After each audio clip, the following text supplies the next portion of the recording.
സ്വാഭാവികമായി നമ്മുടെ ഓട്ടിസമുള്ള കുട്ടികളുടെ പാരൻസിന് സാധാരണയായി സംഭവിക്കുന്ന പറഞ്ഞാൽ അവര് ഈ കുട്ടികളുടെ മൈൽ സ്റ്റോൺസ് ശ്രദ്ധിക്കാതെ അത് മിസ്സാവുന്നു. ആ കുട്ടികൾ മിസ്സാവുന്നത് പാരൻസ് ശ്രദ്ധിക്കാതെ പോകുന്നു.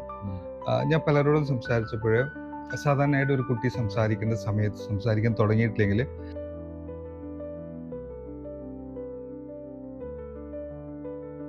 ഒന്നാമത്തെ പ്രയോറിറ്റി നോർമൽ സ്കൂളിൽ വിടുക, without anything, without any support. Okay, രണ്ടാമത്തെ അത് നടക്കുന്നില്ലെങ്കിൽ ഞങ്ങൾ ചെയ്യാൻ ശ്രമിച്ച പോലെ ഒരു LSA വെച്ചിട്ട്, ലേണിംഗ് സപ്പോർട്ട് അസിസ്റ്റൻസ് വെച്ചിട്ട്, ഒരു ടീച്ചറെ വെച്ചിട്ട് ചെയ്യുക. ഇതിന് അഫോർഡബിലിറ്റി ഒരു ക്വസ്റ്റ്യൻ.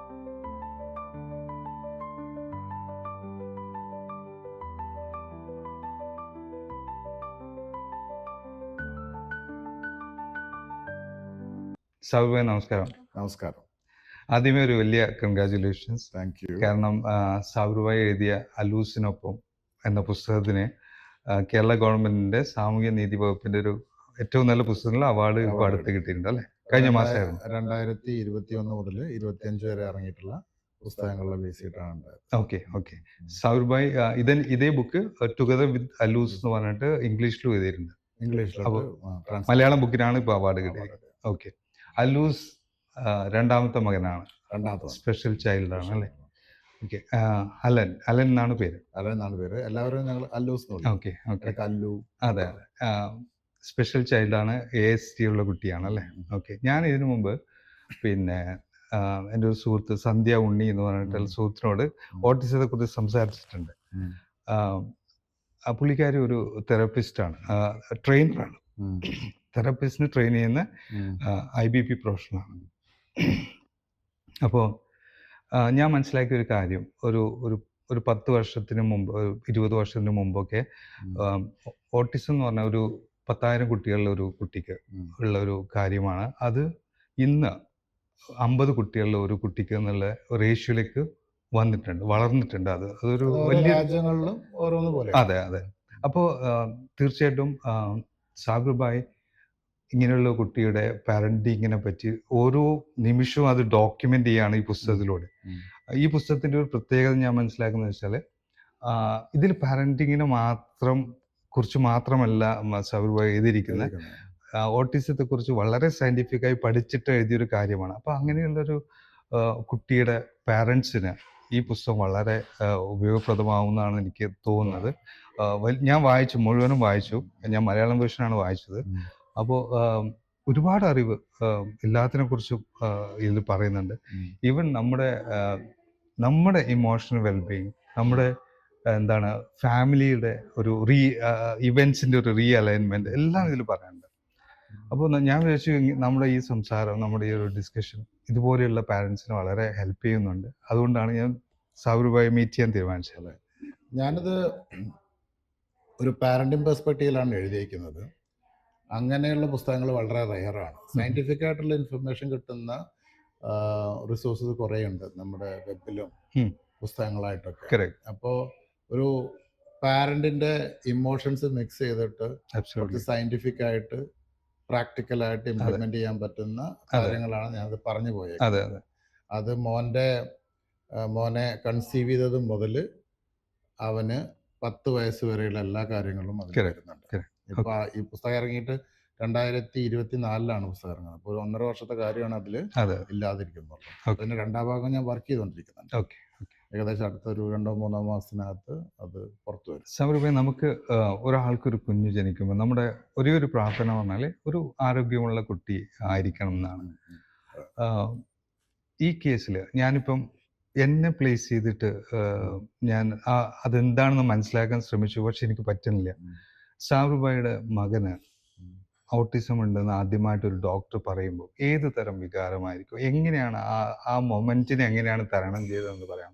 കാരണം എല്ലാ പാരന്റ്സിനും ഏറ്റവും വിഷമകരമായ ഒരു അവസ്ഥയായിരിക്കും അതല്ലേ? ആ ഇമോഷണൽ റോളർ കോസ്റ്റർ എങ്ങനെയാണ് തരണം ചെയ്തതെന്ന് പറയാം?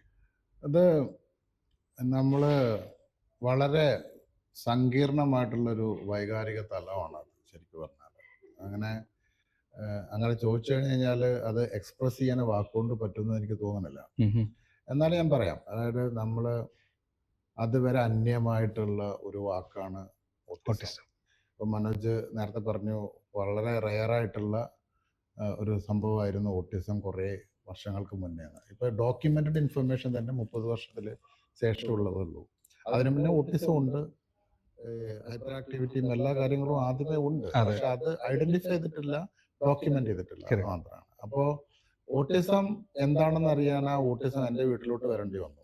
ഓക്കെ, അതുവരെ ഞാൻ ഇന്റലിജന്റ് ആണ്, വൈഫിന് കുഴപ്പമില്ല, എൻ്റെ ആദ്യത്തെ മോന് ഹെൽത്തി Normal ആണ്, ആണ്. വളരെ ന്യൂറോ ടിപ്പിക്കൽ എന്ന് പറയാം, വളരെ സ്മാർട്ടായിട്ടുള്ളൊരു കുട്ടി. അപ്പോൾ ഒരിക്കലും പ്രതീക്ഷിക്കാത്തൊരു സംഭവമാണ് ഓട്ടിസം എന്ന് പറയുന്നത്. ഇപ്പോൾ അതുവരെയുള്ള എല്ലാ മൈൽ സ്റ്റോണും കറക്റ്റായിട്ട് അച്ചീവ് ചെയ്ത, ചിലപ്പോൾ ഒന്നുകൂടി നേരത്തെ അച്ചീവ് ചെയ്തൊരു കുട്ടി 3-ാം വയസ്സിൽ ഇങ്ങനെ ഓട്ടിസ്റ്റിക് ആണ് എന്ന് അറിയുമ്പോൾ അതൊരു ഷോക്കിംഗ് മൊമെൻ്റ് ആണ്. ഉം ഉം. അതിൽ നിന്ന് റിക്കവർ ചെയ്യാൻ ഞങ്ങൾ കുറേയധികം സമയമെടുത്തു, ഏകദേശം ഒരു 6-7 മാസം എടുത്തു ഇത് ഞങ്ങൾക്ക് അക്സെപ്റ്റ് ചെയ്യാൻ. അക്സെപ്റ്റ് ചെയ്യാന്ന് പറഞ്ഞാൽ ഉൾക്കൊള്ളാൻ. പക്ഷെ ഞങ്ങൾക്കൊരു വ്യത്യാസം എന്താണെന്ന് വെച്ചാൽ അതിൻ്റെ കൂടെ സയൻറ്റിഫിക് ആയിട്ടുള്ള റൂട്ടിലൂടെ ഞങ്ങളിത് അഡ്രസ്സ് ചെയ്തിട്ട് പോയി. ഓക്കെ. ആ ഇമോഷണൽ പ്രശ്നം എന്തായിരുന്നു എന്ന് വെച്ച് കഴിഞ്ഞാൽ ഉടനെ തന്നെ അത് അക്സെപ്റ്റ് ചെയ്തിട്ട് ഇനി എന്താ ചെയ്യേണ്ടത് എന്ന് അറിയാത്തൊരു സംഭവമായത്. ഇപ്പം നമുക്ക് സാധാരണ ടിപ്പിക്കലായിട്ടുള്ള ഒരു അസുഖമാണെങ്കിൽ ഓക്കെ ഇന്ന ഹോസ്പിറ്റലിൽ കൊണ്ടുപോയി കഴിഞ്ഞാൽ അതങ്ങ് ശരിയാവും. അല്ലെങ്കിൽ നമുക്ക് സിമിലർ എക്സാമ്പിൾസ് ഉണ്ട്, അല്ലെങ്കിൽ നമ്മുടെ കുടുംബങ്ങളിൽ തന്നെ ഇങ്ങനത്തെ സംഭവങ്ങളുണ്ട്. അതില്ലാത്തതുകൊണ്ട് ഭയങ്കര ബുദ്ധിമുട്ടായിരുന്നു ഇനീഷ്യലി. തുടക്കത്തിൽ തന്നെ പറയാം, അത് ഏറ്റവും പാട് ഇതിൻ്റെ ആക്സെപ്റ്റൻസ് വരുത്തുന്നതാണ്. നമ്മൾ ഏത് പ്രോബ്ലം അഡ്രസ്സ് ചെയ്യാനുള്ളത്, അത് ഇതെന്നല്ല, എന്ത് പ്രോബ്ലവും അഡ്രസ്സ് ചെയ്യാനും റിസോൾവ് ചെയ്യാനുള്ള ആദ്യത്തെ കാര്യം എന്ന് പറഞ്ഞാൽ അത് ആക്സെപ്റ്റ് ചെയ്യലാണ്, മനസ്സിലാക്കുക. അതെ അതെ. അത് ആക്സെപ്റ്റ് ചെയ്യാൻ നമ്മൾ എത്രത്തോളം സമയം എടുക്കുന്നു അത്രത്തോളം ബുദ്ധിമുട്ടാണ് അതിൽ നിന്ന് റിക്കവർ ചെയ്ത് വരാൻ. അത് ആ സ്റ്റേജിലൂടെ തന്നെയാണ് ഞങ്ങളും പോയത്. സാഹുവായി ഇപ്പം ആക്സെപ്റ്റൻസിന്റെ കാര്യം പറഞ്ഞു. ഞാൻ ഈ പുസ്തകത്തിൽ നിന്ന് മനസ്സിലാക്കിയൊരു വളരെ ഇമ്പോർട്ടൻ്റ് ആയ ഒരു കാര്യം, സാഹുവായി ഈ അവസ്ഥയെ ഹാൻഡിൽ ചെയ്തൊരു ബ്രില്യൻസ് എനിക്കതിൽ കാണാം. കാരണം വെച്ചാൽ ഇങ്ങനെ ഒരു കുട്ടി നമ്മുടെ ഫാമിലിയിലേക്ക് വരുമ്പോഴേ നമ്മുടെ ഫാമിലിൻ്റെ കുടുംബത്തിൻ്റെ അകത്തൊരു ഫ്ലോ ഓഫ് ഇവൻറ്റ്സ് ഉണ്ട്, അത് കംപ്ലീറ്റ് മാറും. അപ്പോൾ ആ മാറ്റമാണ് ആദ്യം കോൺസെൻട്രേറ്റ് ചെയ്ത്. അതിൽ ഏറ്റവും ഇമ്പോർട്ടൻ്റ് ആയിട്ട് എനിക്ക് ഏറ്റവും ബ്രില്യൻ്റ് ആയിട്ട് ഞാൻ പറയുന്ന കാര്യം എന്ന് വെച്ചാൽ സനുവിനോട് സംസാരിക്കുകയാണ് ആദ്യം. അതായത് മൂത്ത മകനോട് സംസാരിക്കുകയാണ്. അതായത് മൂത്ത മകനോട് പറയാണ് സനുവിന് കിട്ടുന്ന അറ്റൻഷൻ ഇനി മുതൽ ഒരുപക്ഷെ കുറയും, കാരണം അലൂസിന് കൂടുതലായിട്ട് കെയർ ചെയ്യേണ്ടി വരുന്നു. ഇതൊരു എനിക്ക് ഭയങ്കരമായിട്ട് ടച്ച് ചെയ്തൊരു കാര്യമാണ്. ഒരുപക്ഷെ എല്ലാ പാരൻസും അത് ചെയ്തു എന്ന് വരില്ല. അതിനെപ്പറ്റി ഒന്ന് പറയാമോ? എങ്ങനെയാണ് അത്? മനോജ് നല്ല ടേമാണ് യൂസ്, റീ അലൈൻമെന്റ് എന്നുള്ളത്. അത് സത്യം പറഞ്ഞാൽ അത് തന്നെയാണ് സംഭവം. നമ്മൾ ആക്സെപ്റ്റ് ചെയ്യുന്നു, പിന്നെ അതുവരെയുള്ള നമ്മുടെ ഒരു ടിപ്പിക്കൽ പാരന്റിങ് സ്റ്റൈല്, അല്ലെങ്കിൽ ഒരു ടിപ്പിക്കൽ ഹസ്ബൻഡിൻ്റെ സ്റ്റൈല്, ഒരു വൈഫിൻ്റെ സ്റ്റൈലൊക്കെ മാറ്റണം, അല്ലെങ്കിൽ ഒരു ഫാദറിൻ്റെ മദറിൻ്റെ സ്റ്റൈലൊക്കെ മാറ്റണം. നമ്മൾ മാറുന്നത് ഒരു നോർമൽ പാരന്റിൻ്റെ ലെവലിൽ നിന്ന് ഒരു സ്പെഷ്യൽ പാരന്റിൻ്റെ കൺവേർഷനാണ്, ഒരു ട്രാൻസിഷനാണ്. അതെ അതെ. അപ്പോൾ അവിടെ കുറേ എലമെൻറ്റ്സ് ഉണ്ട്. അതിൽ കുറേ ഇമോഷണൽ കാര്യങ്ങളുണ്ട്, സപ്പോർട്ടിൻ്റെ പ്രശ്നങ്ങളുണ്ട്, ഫൈനാൻഷ്യൽ കാര്യങ്ങളുണ്ട്, സോഷ്യൽ കാര്യങ്ങളുണ്ട്. ഇതൊക്കെ ഓരോന്നായിട്ട് അഡ്രസ്സ് ചെയ്തിട്ട് വേണം നമ്മൾ അതിൽ പോകാൻ. ആദ്യം നമ്മൾ വിത്തിൻ ഫാമിലിയിൽ നോക്കുകയാണെങ്കിൽ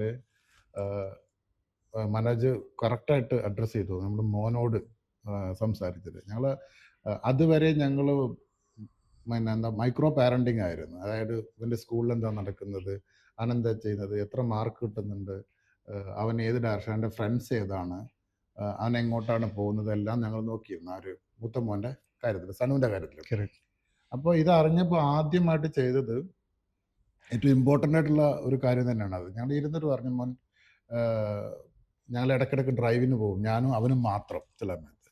എന്നിട്ട് ഇരുന്നിട്ട് ഇങ്ങനെ ഇങ്ങനെ തന്നെ ഒരു കോൺവെർസേഷനിൽ പറഞ്ഞാണ് ഇങ്ങനെ ഒരു സംഭവം ഉണ്ടായിട്ടുണ്ട്. അപ്പോൾ അതുകൊണ്ട് ഇനി മുതൽ ചിലപ്പോൾ നിനക്ക് മൈന്യൂട്ട് അറ്റൻഷൻ തരാൻ പറ്റില്ല, you have to grow yourself. അങ്ങനെ സ്വന്തമായിട്ട് തീരുമാനങ്ങൾ എടുക്കുക. നീ തന്നെ ചിലപ്പോൾ നിന്റെ പാരൻ്റായിട്ട് ആക്ട് ചെയ്യേണ്ടി വരും, അങ്ങനെ തന്നെയാണ് ഞാൻ യൂസ് ചെയ്ത വാക്ക്. അത് അക്ഷരം പ്രതി അവൻ അനുസരിക്കുകയും ചെയ്തു. ചിലപ്പോൾ ഇത് സനുവിന്റെ കേസിൽ വളരെ എഫക്റ്റീവായിട്ട് വർക്ക് ചെയ്തു. കൂട്ടത്തിൽ പറയട്ടെ, ഇത് എല്ലാ സ്ഥലത്തും അതേപോലെ വർക്ക് ചെയ്യണമെന്നില്ല. എല്ലാ ഇൻഡിവിജ്വലും എല്ലാ കുട്ടികളും എല്ലാവരും വ്യത്യസ്തരാണ്. പിന്നെ അതേപോലെ തന്നെയാണ് റീഅലൈൻമെന്റിലെ കാര്യം പറയുമ്പോൾ വൈഫ് പിന്നെ 2010 ലൈസൻസ് കിട്ടുകയാണെങ്കിലും ശരി, 2017 ഈ ഓട്ടിസം ഞങ്ങളുടെ വീട്ടിലോട്ട് എത്തുന്നത്. അല്ലൂസ് സ്പെഷ്യൽ ആണെന്നുള്ളത് അറിയുന്നത്, എത്തുന്നതല്ല. അതിന് മുന്നേ സാധനം അവിടെ ഉണ്ട്, അതെ അതെ പക്ഷെ നമുക്ക് മനസ്സിലായിട്ടില്ല. മനസ്സിലായിട്ടില്ല. അപ്പോൾ അതുവരെ എന്നെ കേന്ദ്രീകരിച്ചിട്ടാണ് ഈ ഫാമിലി റൺ ചെയ്തുകൊണ്ടിരിക്കുന്നത്. അതായത് ഒരു ഷോപ്പിങ്ങിന് പോകണമെങ്കിൽ, ഒരു ലോങ് ഡ്രൈവിന് പോകണമെന്നുണ്ടെങ്കിൽ, അല്ലെങ്കിൽ ഒരു ഡിസിഷൻ എടുക്കണമെങ്കിലൊക്കെ ഞാനാണ് സെൻട്രൽ പോയിന്റ്. അതായത് നമുക്കിന്ന് ഷോപ്പിംഗ് ഉണ്ട്, നമുക്കിന്ന് ലുലുവിൽ പോകണം, അല്ലെങ്കിൽ നമുക്ക് ഇന്ന മാളിൽ പോകണം, അല്ലെങ്കിൽ നമുക്കിന്ന് ഫുജൈറ പോകണം എന്നിട്ട് നമ്മൾ തീരുമാനിക്കുന്നു. എന്നോട് ഫൈനൽ ഡിസിഷൻ എടുക്കാൻ പറയുന്നു, എന്നിട്ട് നമ്മൾ അങ്ങനെ ചെയ്യുന്നു. അതായത് ഇപ്പോൾ ഒരു ലോങ് ഡ്രൈവിന് പോകുകയാണെങ്കിൽ ഫൈനൽ ഡിസിഷൻ എൻ്റെ അടുത്ത് വരണം. അതൊക്കെ മാറ്റിയിട്ട് ഈ ഓട്ടിസത്തിൻ്റെ കാര്യം അറിഞ്ഞപ്പോൾ സബി ആദ്യം ചോദിക്കണം, എനിക്കൊരു വണ്ടി വാങ്ങിത്തരണം, ഞാൻ കുറച്ചും കൂടിയൊക്കെ ഇൻഡിപെൻഡൻ്റ് ആയിട്ട് ഇതിനായിട്ട് നടക്കണം. അങ്ങനെ ഓരോ കാര്യങ്ങളും, അതായത് ഈ തെറാപ്പി കാര്യങ്ങളൊക്കെ കുറേ ഭയങ്കര എക്സ്പെൻസീവ് ബിസിനസ്സാണ്. അപ്പോൾ അതുകൊണ്ട് തന്നെ നമ്മുടെ ഫൈനാൻഷ്യലൊക്കെ ഒന്നുകൂടി റീഅലൈൻ ചെയ്യണം. അങ്ങനെ എല്ലാ ഈ ഒരു മാസത്തിൻ്റെ ബഡ്ജറ്റ് അതെങ്ങനെ നമ്മൾ അഡ്രസ്സ് ചെയ്യണം, എങ്ങനെ എഫക്റ്റീവായിട്ട് ചിലവഴിക്കണം എന്നുള്ളത്. എന്നാൽ പിന്നെ ഒരു കാര്യത്തിലും കോംപ്രമൈസ് ചെയ്യാതെ എങ്ങനെ മുന്നോട്ട് പോകാം, ഒരാളുടെയും കാര്യങ്ങൾ കോംപ്രമൈസ് ചെയ്യാതെ എങ്ങനെ മുന്നോട്ട് പോകാം എന്നുള്ളത് റീഅലൈൻമെൻറ്റ് ഉണ്ടായി. അതന്നെയാണ് ആദ്യത്തെ ഒരു വർഷത്തെ മെയിൻ ടാസ്ക്. അതായത് ഇതൊക്കെ എങ്ങനെ നമുക്ക് എഫക്റ്റീവായിട്ട് കൊണ്ടുപോകാം. നമ്മുടെ അടുത്ത ഒരു 5 വർഷത്തെയും 10 വർഷത്തെയും പ്ലാൻ എന്താണ്? 2020 ഞങ്ങൾ ദുബായും UAE ഒക്കെ വൈൻഡപ്പ് ചെയ്ത് നാട്ടിൽ സെറ്റിൽ ചെയ്യാൻ തീരുമാനിച്ചൊരു ഫാമിലിയാണ്. അതായത് വീടുണ്ടാക്കി 2016 വീട് വെക്കുന്നു, 2020 എല്ലാം അവസാനിപ്പിച്ച് നമ്മൾ നാട്ടിൽ ചെറിയൊരു മെയിൻ്റനൻസിനുള്ള ഒരു ഇൻകം ഉണ്ടാക്കിയിട്ട് അതങ്ങനെ ജീവിച്ചു പോകുക. നാടിനെ ഇഷ്ടമുള്ളത് കൊണ്ട് അങ്ങോട്ട് പറിച്ചു നടാമെന്നുള്ളൊരു ഒരു കൺസെപ്റ്റിലായിരുന്നു ജീവിതം കൊണ്ടുവരുന്നത്. അതെല്ലാം ഉടച്ചു വാർത്തിട്ട്, കാരണം ഇവന്റെ ഈ എഡ്യൂക്കേഷനും സപ്പോർട്ടിന്റെയും ക്വാളിറ്റി ഇവിടെയാണ് കൂടുതൽ. തീർച്ചയായിട്ടും. അപ്പോൾ അങ്ങനെയാണ് ആ ഒരു റീഅലൈൻമെന്റ് നടന്നത്. അതെന്നായിരുന്നു മേജറായിട്ട് ചെയ്യേണ്ടതും. പിന്നെ ഈ സിമിലർ ആയിട്ടുള്ള പാതയിൽ കൂടെ പോകുന്ന പാരൻസിനോട് പറയാനുള്ളത്, ഈ ഇന്റേണൽ കമ്മ്യൂണിക്കേഷനും ഉണ്ട് വിത്തിൻ ഫാമിലി. അത് വളരെ ഇമ്പോർട്ടൻ്റ് ആണ്. നമ്മൾ പരസ്പരം ഇങ്ങനെ ഇരുന്ന് ഓരോരുത്തരുടെ തോട്ട് പ്രോസസ്സ് അവരുടെ മനസ്സിൽ തന്നെ വെച്ചുകൊണ്ടിരുന്നു കഴിഞ്ഞാൽ ഒരു ഔട്ട്കം ഉണ്ടായിരിക്കില്ല. ഇപ്പോൾ സബി കടന്നു പോയിക്കൊണ്ടിരിക്കുന്ന മാനസിക പ്രശ്നങ്ങൾ എനിക്ക് കൃത്യമായിട്ട് മനസ്സിലാവും, അവളുടെ ഉത്കണ്ഠകൾ എനിക്ക് മനസ്സിലാവും. ഞാൻ എപ്പോഴും ട്രൈ ചെയ്തുകൊണ്ടിരിക്കുന്ന അവളത് പറയണം എന്നോട്, ഞാൻ ചോദിക്കാതെ. അതേപോലെ തന്നെ എൻ്റെ പ്രശ്നങ്ങൾ ഓട്ടോമാറ്റിക്കായിട്ട് അവൾക്ക് മനസ്സിലാവണം, അല്ലെങ്കിൽ ഞാനത് പറയണം. ഈ ഒരു ഇന്റേണൽ കമ്മ്യൂണിക്കേഷൻ വളരെ ഇമ്പോർട്ടൻ്റ് ആണ്. അതന്നെയാണ് എല്ലാവരും ചെയ്യേണ്ടത്. നമ്മളൊരു ഒരു 10 മിനിറ്റെങ്കിലും ഒരു ദിവസം ഇങ്ങനെ അങ്ങോട്ട് ഇന്ന പ്രോബ്ലം എനിക്കുണ്ട്, അതായത് ഇന്ന സ്ഥലത്ത് പോയപ്പോൾ ഇന്നതായിരുന്നു എക്സ്പീരിയൻസ്, മോൻ സ്ക്രീം ചെയ്തു, അത് ഞാൻ ഇങ്ങനെയാണ് ഹാൻഡിൽ ചെയ്തത്, അതാണോ ശരി? അല്ലെങ്കിൽ എല്ലാവർക്കും എല്ലാം ചെയ്യാൻ പറ്റില്ല. ഞാൻ ഒരു പെർഫെക്റ്റ് എക്സാമ്പിൾ പറയാം. ഇപ്പോൾ അമേരിക്കയിലെ ഒരു ഇൻസ്റ്റിറ്റ്യൂട്ടിൽ ഇതിൻ്റെ ഒരു സൊല്യൂഷൻ ഉണ്ട്, അവരായിട്ട് ഡിസ്കസ് ചെയ്യണമെന്ന് പറഞ്ഞാൽ കൂളായിട്ട് ചെയ്യും.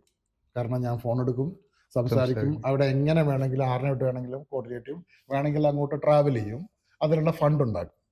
അതെനിക്ക് പറ്റും. ഇത് സഭയ്ക്ക് പറ്റില്ല.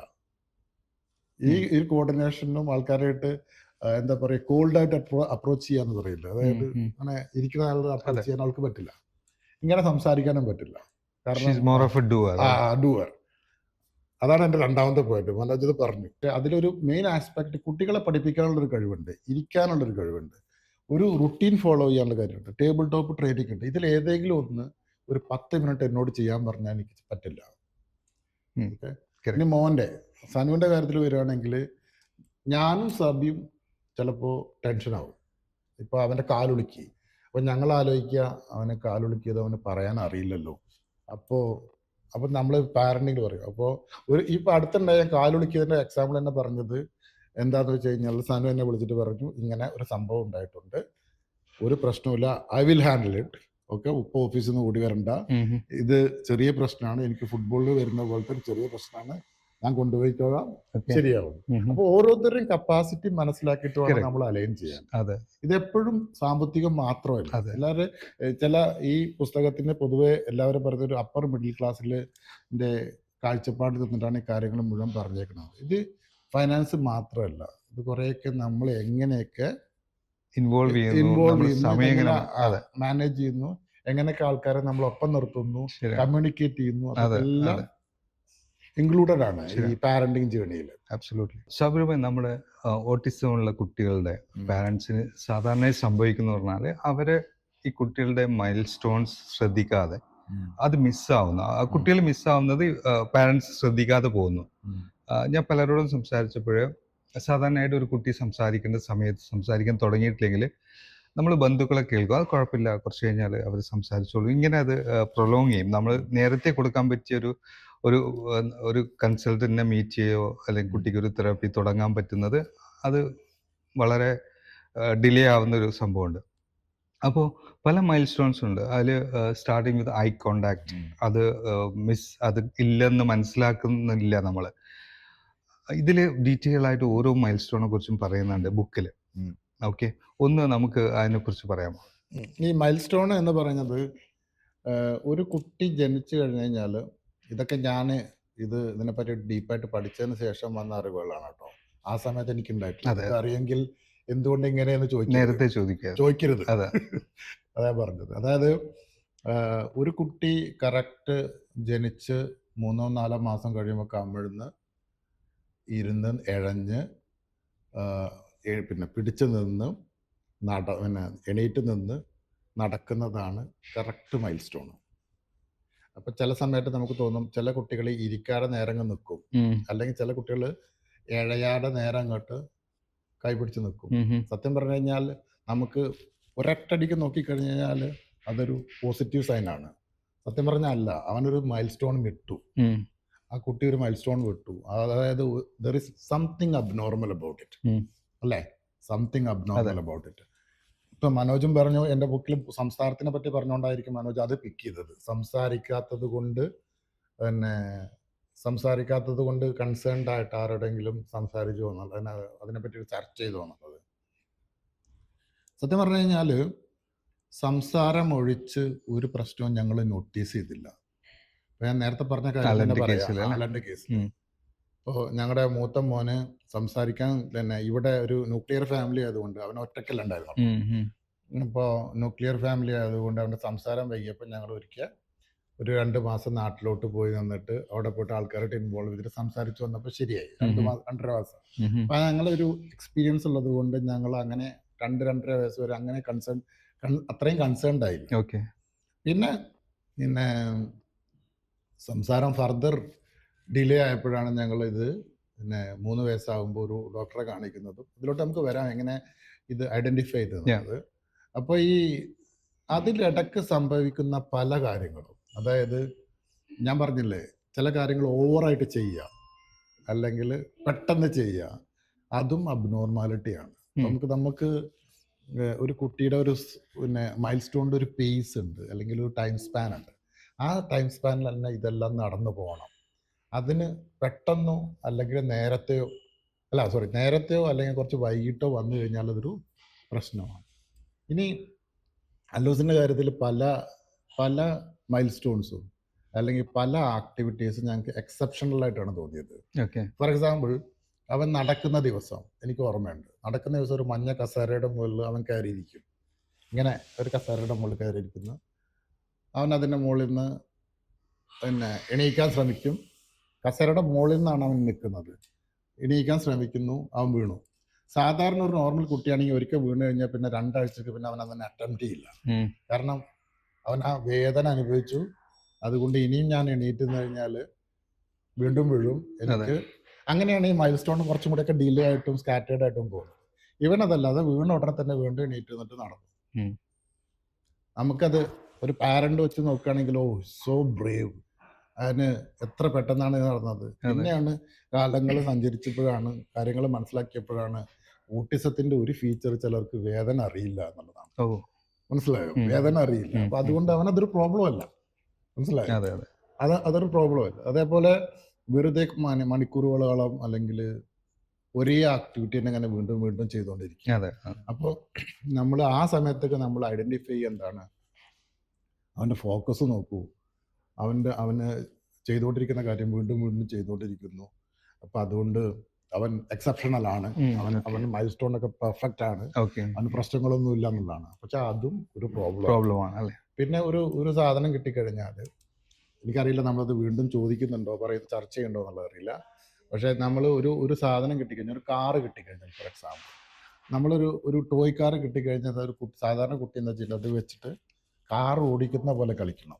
അതേസമയം ഒരുപാട് കാറുകളും ടോയ്കളും വെച്ചിട്ട് അത് വെച്ച് ഒരു പ്രത്യേക പാറ്റേണോ ഒരു സ്ട്രക്ചറോ ഉണ്ടാക്കുകയാണെങ്കിൽ അതും അബ്നോർമലാണ്. Is not connecting with the world. അവൻ വേൾഡുമായിട്ട് കണക്ട് ചെയ്യുന്നില്ല, പകരം അവനൊരു ഐസൊലേറ്റഡ് പിന്നെ തിങ്കിങ് പാറ്റേണിലാണ് പോയിക്കൊണ്ടിരിക്കുന്നത്. അവൻ അവൻ്റെതായിട്ടുള്ള ഒരു വേൾഡ് ഉണ്ടാക്കിക്കൊണ്ടിരിക്കുകയാണ്. ഓട്ടിസം എന്താന്ന് പറഞ്ഞാൽ, ഓട്ടിസം ഒരു അസുഖമല്ലല്ലോ, ഒരു അവസ്ഥയാണ്.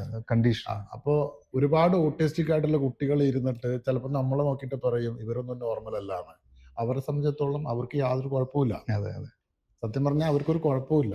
അവര് നമ്മുടെ വേൾഡുമായിട്ട് കണക്ട് ആവുന്നില്ല എന്നുള്ളതാണ് പ്രശ്നം. അതായത് ഒരു കാറാണെന്നോ ഒരു പാവയാണെന്നുള്ള മനസ്സിലാവുന്നില്ല.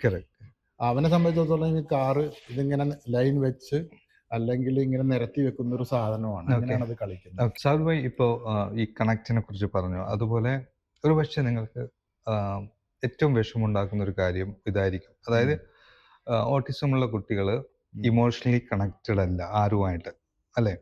സാബിർ ഭായ് എൻ്റെ റിലേഷൻ എന്താന്ന് പോലും ഒരുപക്ഷെ അവർക്ക് മനസ്സിലാവില്ല, അല്ലെ? ഇത് അങ്ങോട്ട് ആക്സെപ്റ്റ് ചെയ്യുക ആസ് എ പാരന്റ് എനിക്കൊന്ന് ഏറ്റവും ടഫായ ഒരു കാര്യമായിരിക്കില്ലേ?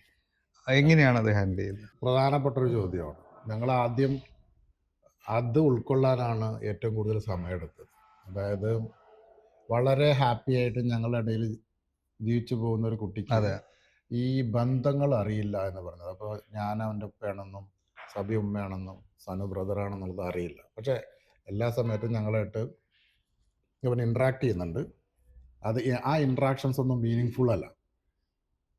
അവനൊരു സാധനം വേണം, അത് എടുക്കാനുള്ള ഒരാൾ.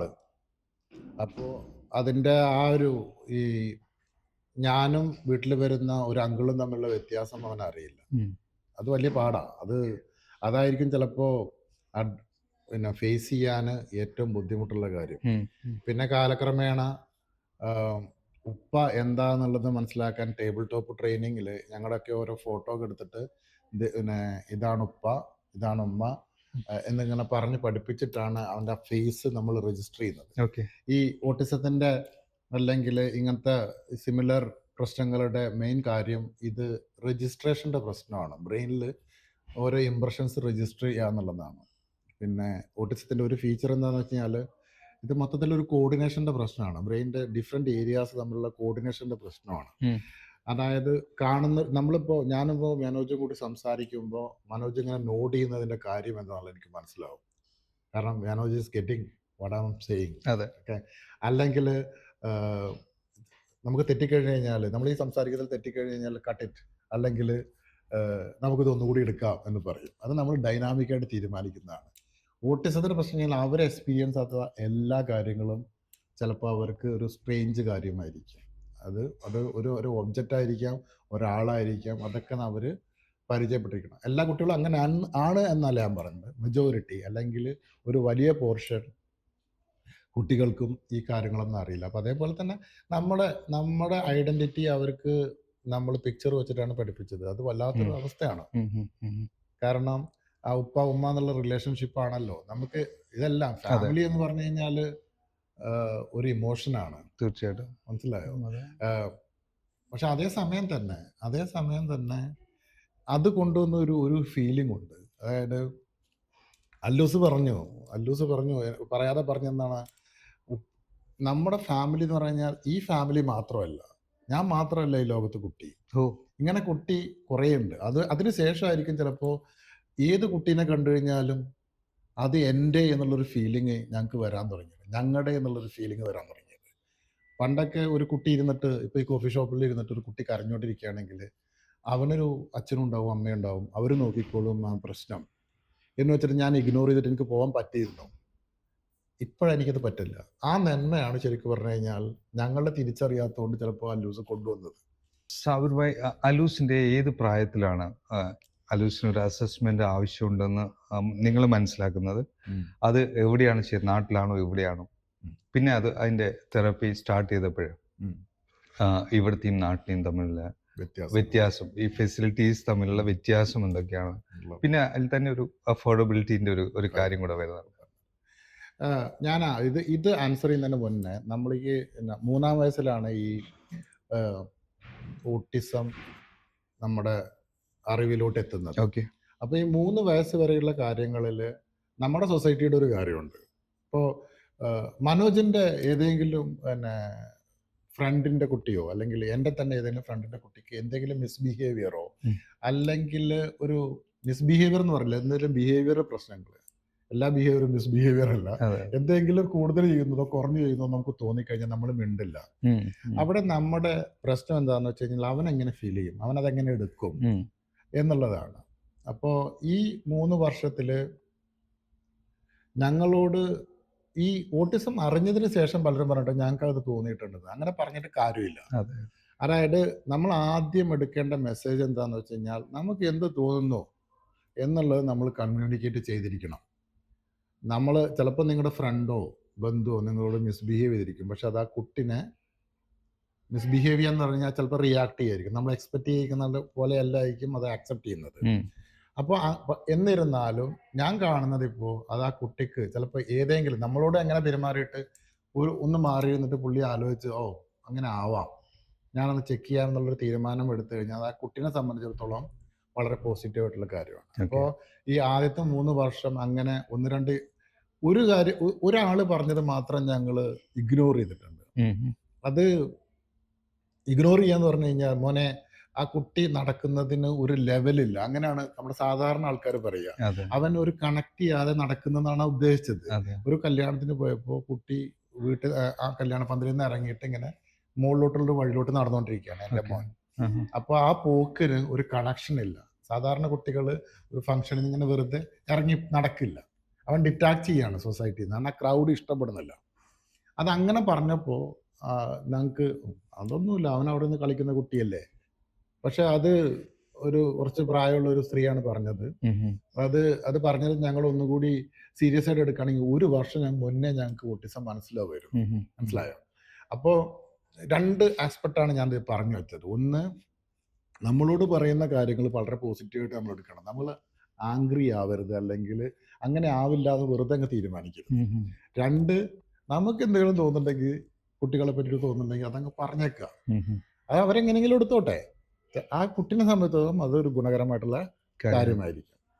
ഇനി ചോദ്യത്തിലോട്ട് വരാം. ചോദ്യത്തിലോട്ട് എപ്പോഴാണ് അറിഞ്ഞതെന്ന് പറഞ്ഞാൽ 3-ാം വയസ്സിൽ വരെയും നമ്മുടെ അല്ലൂസ് സംസാരിച്ചിരുന്നില്ല.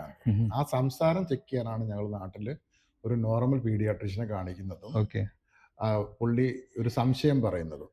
പുള്ളി പറഞ്ഞത് ഇങ്ങനെ ഓട്ടിസം ആവാൻ ചാൻസ് ഉണ്ട്, പക്ഷെ എനിക്കിതിനെപ്പറ്റി വലിയ അറിവില്ല, നിങ്ങൾ അതൊരു ഡിഫറെൻറ്റ് ലൈൻ ഓഫ് ട്രീറ്റ്മെൻ്റ് ആണ് ആ കാര്യം, അപ്പോൾ നിങ്ങൾ ആ രീതിയിലോട്ട് പോകുന്നതല്ല. പുള്ളി വർക്ക് ചെയ്യുന്ന ഒരു ഹോസ്പിറ്റലിലോട്ടൊന്ന് കൊണ്ടുപോകുക, അവിടെ കൊളീഗ്സ് ഉണ്ട്, നമുക്ക് ഒന്ന് അസസ് ചെയ്തിട്ട് കാര്യങ്ങൾ പറയാമെന്ന്. അപ്പോൾ അതിന് മുന്നേ തന്നെ വേറൊരു കാര്യമുണ്ട്. നമ്മൾ സാധാരണ പാരൻസ് അങ്ങോട്ടും ഇങ്ങോട്ടും പറയില്ല എന്ന് പറഞ്ഞ പോലെ തന്നെ ഇവിടെ 3 വയസ്സ് വരെയും നമ്മുടെ ലണ്ടനിലും UK ഒക്കെ പഠിച്ച ആൾക്കാരാണ് അവൻ്റെ പീഡിയാട്രീഷ്യൻസ് ഉണ്ടായിരുന്നത്. ആരും ഇങ്ങനെ ഒരു പ്രോബ്ലം ഐഡന്റിഫൈ ചെയ്തിട്ടില്ല. അപ്പോൾ അതെന്താണെന്ന് വെച്ച് കഴിഞ്ഞാൽ അവിടെ ഒരു നോളജ് ഗ്യാപ്പ് ഉണ്ട്. ഒരു ടിപ്പിക്കൽ അസുഖങ്ങളെ പോലെ തന്നെ കാര്യങ്ങൾ മാത്രം അറിയുന്ന ആൾക്കാരാണ് മെജോറിറ്റി ആയിട്ടുള്ള. അൺഫോർച്ചുനേറ്റ്ലി അതങ്ങനെ തന്നെ പറയണം. നമ്മുടെ പീഡിയാട്രീഷ്യൻസിന് ടിപ്പിക്കൽ അസുഖങ്ങൾ മാത്രമേ മനസ്സിലുള്ളൂ. പനി, ജലദോഷം, വയറുവേദന, ഛർദി, ആ ഗണത്തിൽ വരുന്ന അസുഖങ്ങൾ മാത്രം. കുട്ടി അല്ലൂസിന് ഐ കോണ്ടാക്ട് ഉണ്ടായിരുന്നില്ല, ഡോക്ടർക്ക് പോലും മനസ്സിലായില്ല. അതായത് ഇങ്ങനെ നോക്കിയിരുന്നിട്ടാണ് സംസാരിക്കില്ല, കണ്ണീക്ക് നോക്കിയിട്ടാണ് നിൽക്കില്ല, അത് ഡോക്ടർക്ക് പോലും മനസ്സിലായിട്ടില്ല. അതേസമയം അവിടെ ചെന്നിരിക്കണം എന്നിട്ട് അവൻ കണ്ണീ നോക്കാതെ ബാക്കി എല്ലാ ആക്ടിവിറ്റീസും ചെയ്യും. ഇപ്പോൾ ഞാൻ നാട്ടിൽ പോയപ്പോൾ ഇങ്ങനെ സംസാരമില്ലാത്തതിൻ്റെ ചെക്ക് ചെയ്യാൻ വേണ്ടിയിട്ട് പുള്ളി ഒരു മേശപ്പുറത്തൊരു എന്തോ വെച്ചിട്ട് അടിച്ചിട്ട് സൗണ്ട് ഉണ്ടാക്കിയപ്പോൾ അല്ലൂസ് മൈൻഡ് ചെയ്തില്ല. കാരണം ഈസ് നോട്ട് ബോതർഡ് അബൌട്ട് ഇറ്റ്. അതിന്റെ അർത്ഥം അവനത് കേൾക്കുന്നില്ല അല്ല, അവനെ കൺസേൺ ചെയ്യുന്ന ഒരു സൗണ്ട് അല്ല അത്. അപ്പോഴാണ് പുള്ളി പറഞ്ഞത് ഇത് ഒരു ശ്രദ്ധക്കുറവ് അല്ലെങ്കിൽ ഓട്ടിസത്തിന്റെ സാധ്യതയാവും എന്നുള്ളത്. ഓക്കെ. പിന്നെ ഞങ്ങൾ പിന്നെ അടുത്തതായിട്ട് പിന്നെ അതിൻ്റെ പുള്ളി പറഞ്ഞ പോലെ തന്നെ പുള്ളിയുടെ ഇൻസ്റ്റിറ്റ്യൂട്ടിൽ പോയി. പിന്നെ അടുത്തത് അവൻ്റെ ചെവി ഒന്നുകൂടി ചെക്ക് ചെയ്തു. പിന്നെ വീണ്ടും ഒന്നുകൂടി ഒരു ഡീറ്റെയിൽഡ് അസസ്മെൻറ്റിലൂടെ പോയിട്ടാണ് നമ്മൾ ഇക്കാര്യം സ്ഥിരീകരിക്കപ്പെടുന്നത്. അപ്പോൾ അവിടെ ഓട്ടിസം ആണ് എന്ന് പറയുന്ന ഒരു നിമിഷമുണ്ട്. ആദ്യം ഓട്ടിസം എന്നുള്ള സംശയം പറയുമ്പോൾ തന്നെ നമ്മൾ തകർന്നു പോകുന്നുണ്ട്. അത് കഴിഞ്ഞിട്ട് അതൊക്കെ പുസ്തകത്തിൽ അതേപോലെ ഒരു ഏറ്റവും ഇമോഷണൽ ആയിട്ട് എക്സ്പ്ലെയിൻ ചെയ്തിരിക്കുന്ന ഒരു ഒരു ഒരു ഒരു കണ്ടന്റാണ്. ശരിക്കും പറഞ്ഞു കഴിഞ്ഞാൽ ബാംഗ്ലൂരിലുള്ള ആ ഡ്രൈവും അവിടുത്തെ അസസ്മെന്റും അവിടുത്തെ ഫൈനൽ ഡിസ്കഷനും എല്ലാം അവിടെ വരുന്നുണ്ട്.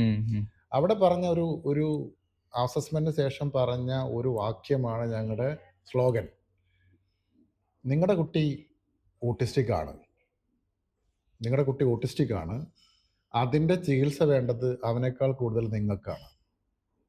മനസ്സിലായോ? ഒരു മലയാളി തെറാപ്പിസ്റ്റ് ആയിരുന്നു, സൂപ്പർവൈസറാണ് അവിടുത്തെ. പുള്ളി പറഞ്ഞത് നിങ്ങളുടെ കുട്ടി ഓട്ടിസ്റ്റിക് ആണ്, അതിൻ്റെ ചികിത്സ വേണ്ടത് അവനേക്കാൾ കൂടുതൽ നിങ്ങൾക്കാണ്. അതുതന്നെയാണ് ഞങ്ങളുടെ ഇപ്പോഴത്തെയും ആറ്റിറ്റ്യൂഡ്. അതായത് ഞങ്ങൾ അതിനെ ബേസ് ചെയ്തിട്ടാണ് മുഴുവൻ പോകുന്നത്. അതിൻ്റെ അനുബന്ധമായിട്ട് പറഞ്ഞു, അവൻ ഓട്ടിസ്റ്റിക് ആണെന്ന് പറഞ്ഞു കഴിഞ്ഞാൽ അവനൊരു രോഗിയാണോ ഒന്നും അല്ല. കാലാകാലങ്ങളിൽ അവന് ഓരോ ഇൻട്രസ്റ്റുകൾ കാണിക്കും, അത് നിങ്ങൾ ഇഗ്നോർ ചെയ്യരുത്, അതിൻ്റെ മുകളിൽ വർക്ക് ചെയ്യണം. അവൻ കാണിക്കുന്ന ഏതെങ്കിലും ഒരു ഇൻട്രസ്റ്റ് ആയിരിക്കും അവൻ്റെ സ്കില്ല്. അത് നിങ്ങൾ അവനായിട്ട് തന്നെ അത് പുറത്തേക്ക് വരും. മനസ്സിലായോ? അപ്പം അത് നിങ്ങൾ പിന്നെ പ്രോത്സാഹിപ്പിക്കണം. അതാണ് രണ്ട് കാര്യം. അപ്പോൾ ഒന്നാമത്തേത് അവനെ മാനേജ് ചെയ്യാൻ നമ്മൾ പഠിക്കണം, പിന്നെ അവൻ്റെ ഇൻട്രസ്റ്റുകൾ നമ്മൾ കൊണ്ടുപോകണം. ഇനി നമ്മുടെ അസസ്മെന്റിന് ശേഷം എന്ത് സംഭവിച്ചു എന്നുള്ളതാണ്. അസസ്മെന്റിന് ശേഷം അവരൊരു പ്രോഗ്രാം തരുന്നു നമുക്ക്. അത് എന്തൊക്കെ ഏരിയയിലാണ് കുട്ടിയുടെ സ്ട്രെങ്ത്തും വീക്ക്നെസ്സും കിടക്കുന്നത്, അതായത് അവൻ എന്ത് തരം ലേണറാണ്, അവൻ്റെ കാഴ്ച എങ്ങനെ, കേൾവി എങ്ങനെ, കേൾവി അനുസരിച്ച് കാര്യങ്ങൾ മനസ്സിലാക്കുന്നത് എങ്ങനെ വെച്ചിട്ട് ഒരു ഒരു ഒരു റിപ്പോർട്ട് നമുക്ക് കിട്ടും. അതിനനുസരിച്ചിട്ടാണ് നമ്മൾ അവൻ്റെ ലേണിംഗ് പ്രോഗ്രാം അല്ലെങ്കിൽ തെറാപ്പി പ്രോഗ്രാം അല്ലെങ്കിൽ ഡെവലപ്മെന്റ് പ്രോഗ്രാം സ്റ്റാർട്ട് ചെയ്യുന്നത്. അതിന് ഓരോ സ്ഥലത്തും ഓരോ പേരാണ് വിളിക്കുന്നത്. സംഗതി എന്താണെന്ന് വെച്ച് കഴിഞ്ഞാൽ അവൻ്റെ ഈ കുട്ടിയുടെ സ്ട്രെങ്ത് വീക്ക്നെസ് അനലൈസ് ചെയ്തിട്ട് അതിനനുസരിച്ചിട്ട് പ്രോഗ്രാം സ്റ്റാർട്ട് ചെയ്യണം. അവിടെ വളരെ ഇമ്പോർട്ടൻ്റ് ആയിട്ടുള്ളൊരു കാര്യം ഈ പാരൻസ് എല്ലാം മിസ് ചെയ്യുന്നുണ്ട്. ഓട്ടിസം നമുക്ക് കമ്പയർ ചെയ്യാൻ പറ്റില്ല. ജലദോഷവും പനിയും അതേപോലെ വയറുവേദനയൊക്കെ പിന്നെ കമ്പയർ ചെയ്തിട്ട് ഈ കുട്ടി ഓട്ടിസ്റ്റിക് ആണ്, അവൻ ഇന്ന പ്രോഗ്രാമാണ് പോകുന്നത്, അതന്നെ എനിക്കും ചെയ്യാം, അങ്ങനൊരു സംഭവം ഇല്ല. ഈ അസസ്മെന്റിനെ ബേസ് ചെയ്തിട്ട് വേണം ഓരോ കുട്ടിക്കും വേണ്ടിയിട്ടുള്ള പ്രോഗ്രാം നമ്മൾ ഡിസൈൻ ചെയ്യാൻ.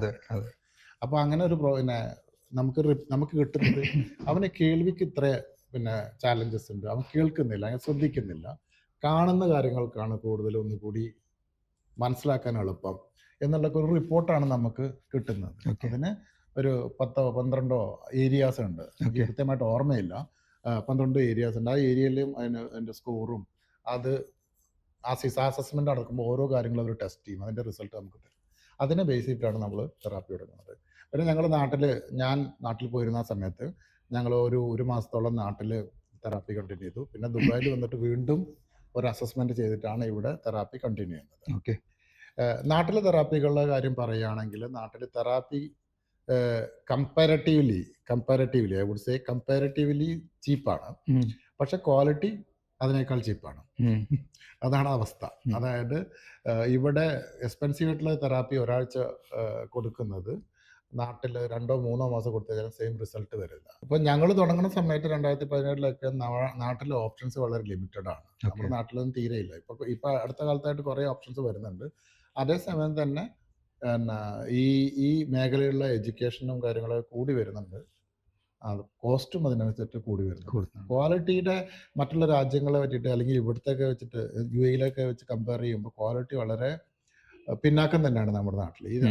പിന്നെ ആൾക്കാരുടെയും അതേപോലെ തന്നെ ഇതിന്റെ കമ്മിറ്റ്മെന്റിന്റെ ഒക്കെ കാര്യം കമ്പയർ ചെയ്യുമ്പോൾ ക്വാളിറ്റി പിന്നാക്കം തന്നെയാണ് നിൽക്കുന്നത്. പിന്നെ UAE-ൽ വരികയാണെങ്കിൽ ഇവിടെ അറിയാലോ എല്ലാ കാര്യങ്ങളും എക്സ്പെൻസീവ് ആണ്.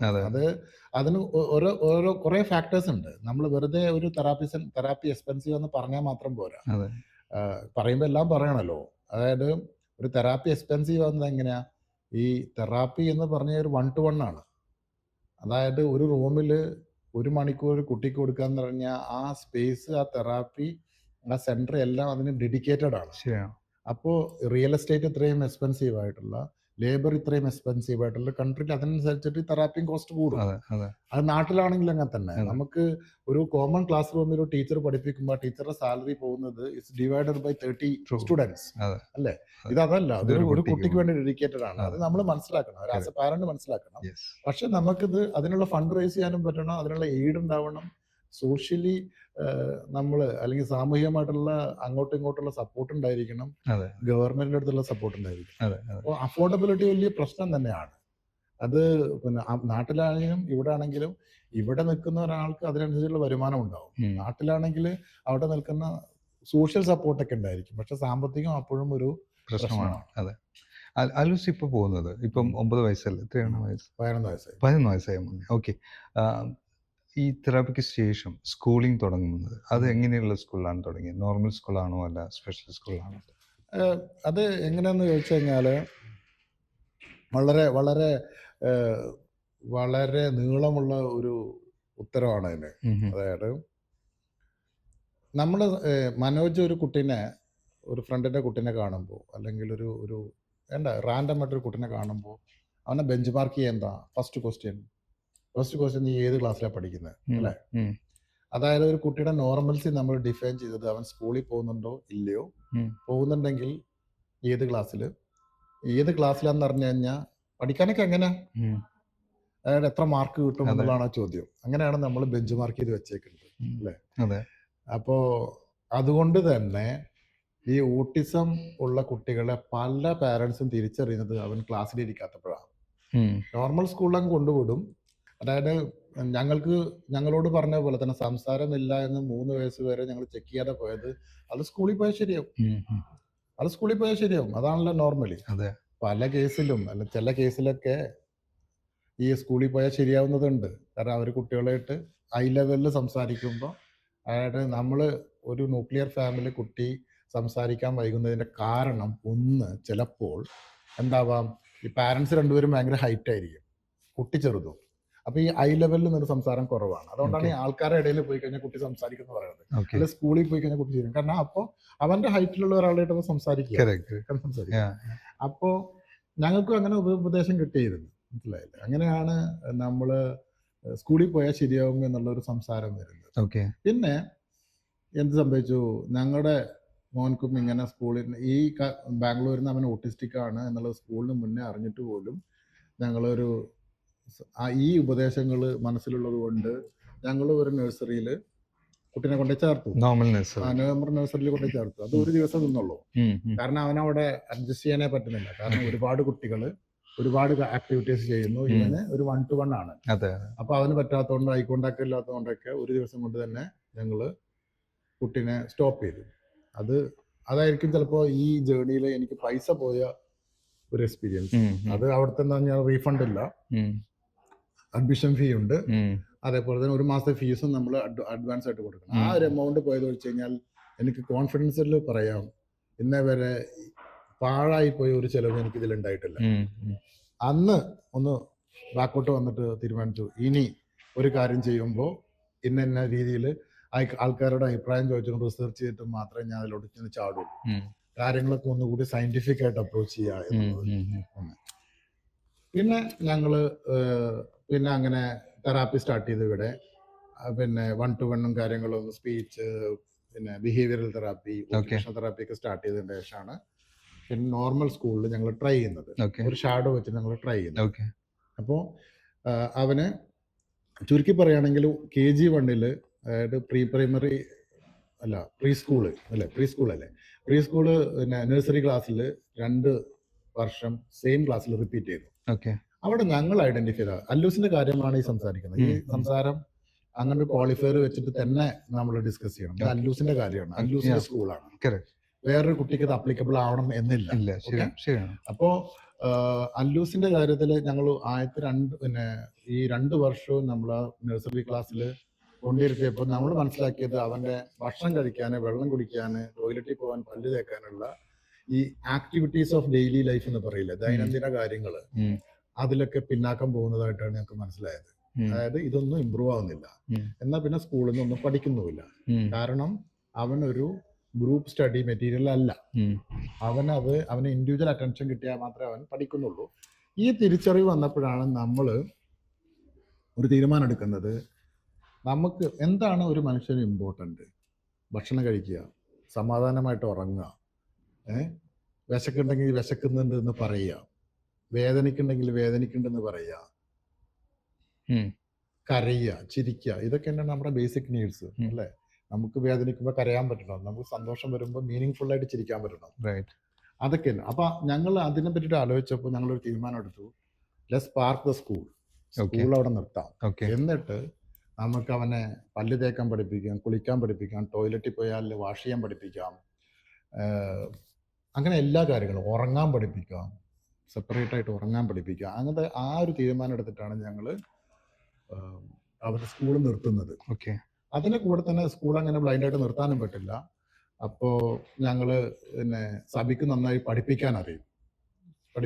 അപ്പോൾ അതുകൊണ്ട് ഹോം സ്കൂളിംഗ് സ്റ്റാർട്ട് ചെയ്യും. അപ്പോൾ സ്കൂളിൽ തന്നെ കരിക്കുലം എടുത്തിട്ട് പ്രത്യേകിച്ച് ഒരു ബെഞ്ച് മാർക്കിംഗ് ഒന്നും ഇല്ലാതെ സ്കൂളിൽ പഠിക്കുന്നത് അവന് പഠിക്കാൻ പറ്റുന്നത് ഞങ്ങൾ എഴുതാനും വായിക്കാനും അക്കങ്ങൾ പഠിപ്പിക്കും. ഞാൻ നേരത്തെ പറഞ്ഞ ഒരു പോയിന്റ് ഉണ്ട്, അവൾക്ക് നന്നായിട്ട് പഠിപ്പിക്കാൻ അറിയും. അവൾ ടേബിൾ ടോപ്പ് അടിപൊളിയാണ്. അപ്പോൾ ഈ ഹോം സ്കൂളിംഗ് ഇങ്ങനെ ഞാൻ അല്ലൂസിന്റെ കഥയാണ് വീണ്ടും വീണ്ടും പറയുന്നത്. അല്ലൂസിന് പഠിക്കാൻ പറ്റുമോ പറ്റില്ല എന്നുള്ളതിന് കൂടുതൽ അല്ലൂസിനെ സപ്പോർട്ട് ചെയ്യുന്നവർക്ക് അത് മനസ്സിലാക്കാനും ഉൾക്കൊള്ളാനുള്ള കഴിവുണ്ടോ, പഠിപ്പിക്കാനുള്ള കഴിവുണ്ടോ എന്നുള്ളതും ഇമ്പോർട്ടന്റ് ആണ്. ചിലപ്പോൾ PhD എടുത്തുള്ള ഒരു സ്ത്രീ ആയിരിക്കാം, അല്ലെങ്കിൽ അതിലും കൂടുതൽ MEdഉം B.Edഉം ഒക്കെ കഴിഞ്ഞ സ്ത്രീകളായിരിക്കും. പക്ഷെ അവർക്കൊന്നും ഇങ്ങനെ പേഷ്യൻസിലോട് ഒരു കുട്ടീനെ റോട്ട് ലേണിംഗ് എന്ന് പറയും. അതായത് ഓരോ കാര്യങ്ങളും പഠിപ്പിക്കാൻ പറ്റുമോ എന്നുള്ളത് സംശയമാണ്. പലർക്കും പറ്റാറില്ല. അങ്ങനത്തെ എക്സ്പീരിയൻസ് ഉണ്ട്. അത് കഴിഞ്ഞിട്ട് ആ ഒരു എപ്പിസോഡ് ഞങ്ങൾ ഒരു 3-4 വർഷം പോയി. അതായത് കഴിഞ്ഞിട്ട് 3 വർഷത്തോളം അങ്ങനെ പോയി. ഈ സമയത്ത് തന്നെ കൂട്ടാനും കുറക്കാനും എഴുതാനും വായിക്കാനൊക്കെ പഠിച്ചു. ബേസിക് ആയിട്ടുള്ള അവന്റെ ലെവലിലുള്ള ചില കാര്യങ്ങൾ ഞങ്ങൾ ഡ്രോപ്പ് ചെയ്യും. അത് സോഷ്യൽ സ്റ്റഡീസ്, എക്കണോമിക്സ്, ഇതൊന്നും അവന്റെ കാര്യമല്ല. We are not looking for an engineer or doctor. മനസ്സിലായി? നമ്മൾ നോക്കുന്നത് അവന് അത്യാവശ്യം ഒരു സ്റ്റോറി വായിച്ചിട്ട്, എന്റെ ഒബ്ജക്റ്റീവ് വായിക്കണം എന്തിനാണ്? ഒരു സ്റ്റോറി വായിച്ചാൽ കഥ മനസ്സിലാക്കിയിട്ട് അത് സന്തോഷിക്കണം, അല്ലെങ്കിൽ സങ്കടപ്പെടണം. അതാണല്ലോ നമ്മൾ സ്റ്റോറി വായിക്കുന്നതിന്റെ ഉദ്ദേശം. ആ ഒരു ലെവലിലോട്ട് എത്തിയാൽ മതി. അല്ലെങ്കിൽ പിന്നെ കടയിൽ പൈസ കൊടുത്തിട്ട് അതിന്റെ കറക്റ്റ് ബാലൻസ് വാങ്ങാൻ അറിയണം. അതിനപ്പുറം അവൻക്കൊന്നും അറിയണമെന്നില്ല. ചിലപ്പോൾ ഞങ്ങൾ അവന്റെ ലൈവ്ലിഹുഡ് എങ്ങനെയാണോ ഡിസൈൻ ചെയ്ത് അതിന്റെ ബേസിക് എല്ലാത്തിലും വരുന്ന കാര്യങ്ങൾ മാത്രമാണ് ഞങ്ങൾ ഫോക്കസ് ചെയ്യുന്നത്. അങ്ങനെ കാലങ്ങൾ ഇങ്ങനെ പോയി, അവന്റെ പഠനവും ഇങ്ങനെ മുന്നോട്ട് പോയി. അവൻ എഴുതുകയും വായിക്കുകയും പസിൽസ് പിന്നെ സോൾവ് ചെയ്യുകയൊക്കെ ചെയ്തു. ഇതിന്റെ കൂടെ ഹോം സ്കൂളിങ്ങിന്റെ വേറൊരു കാര്യം എന്താണെന്ന് വെച്ചാൽ ഈ സോഷ്യൽ ഇന്ററാക്ഷൻസ് കുറയും. ഈ സോഷ്യൽ ഇന്ററാക്ഷൻസ് കുറയുമ്പോൾ ഈ നമ്മൾ എന്ത് ചെയ്യണം? ഈ വീക്കെൻഡ്സിലും ഇടയ്ക്ക് വരുമ്പോൾ വീട്ടിൽ ഗസ്റ്റ് വരണം, നമ്മൾ ഗസ്റ്റ് ആയിട്ട് പോവുകയും വേണം. അപ്പോഴാണ് നമ്മൾ ആൾക്കാരായിട്ട് ഇന്ററാക്ട് ചെയ്യാൻ തുടങ്ങിയത്. അപ്പൊ അവിടെ അല്ലൂസായിട്ടാണ് ഞങ്ങളുടെ സോഷ്യൽ സർക്കിള് ഇംപ്രൂവ് ചെയ്തെന്നുള്ളത് പറയാതെ തന്നെ പറഞ്ഞു.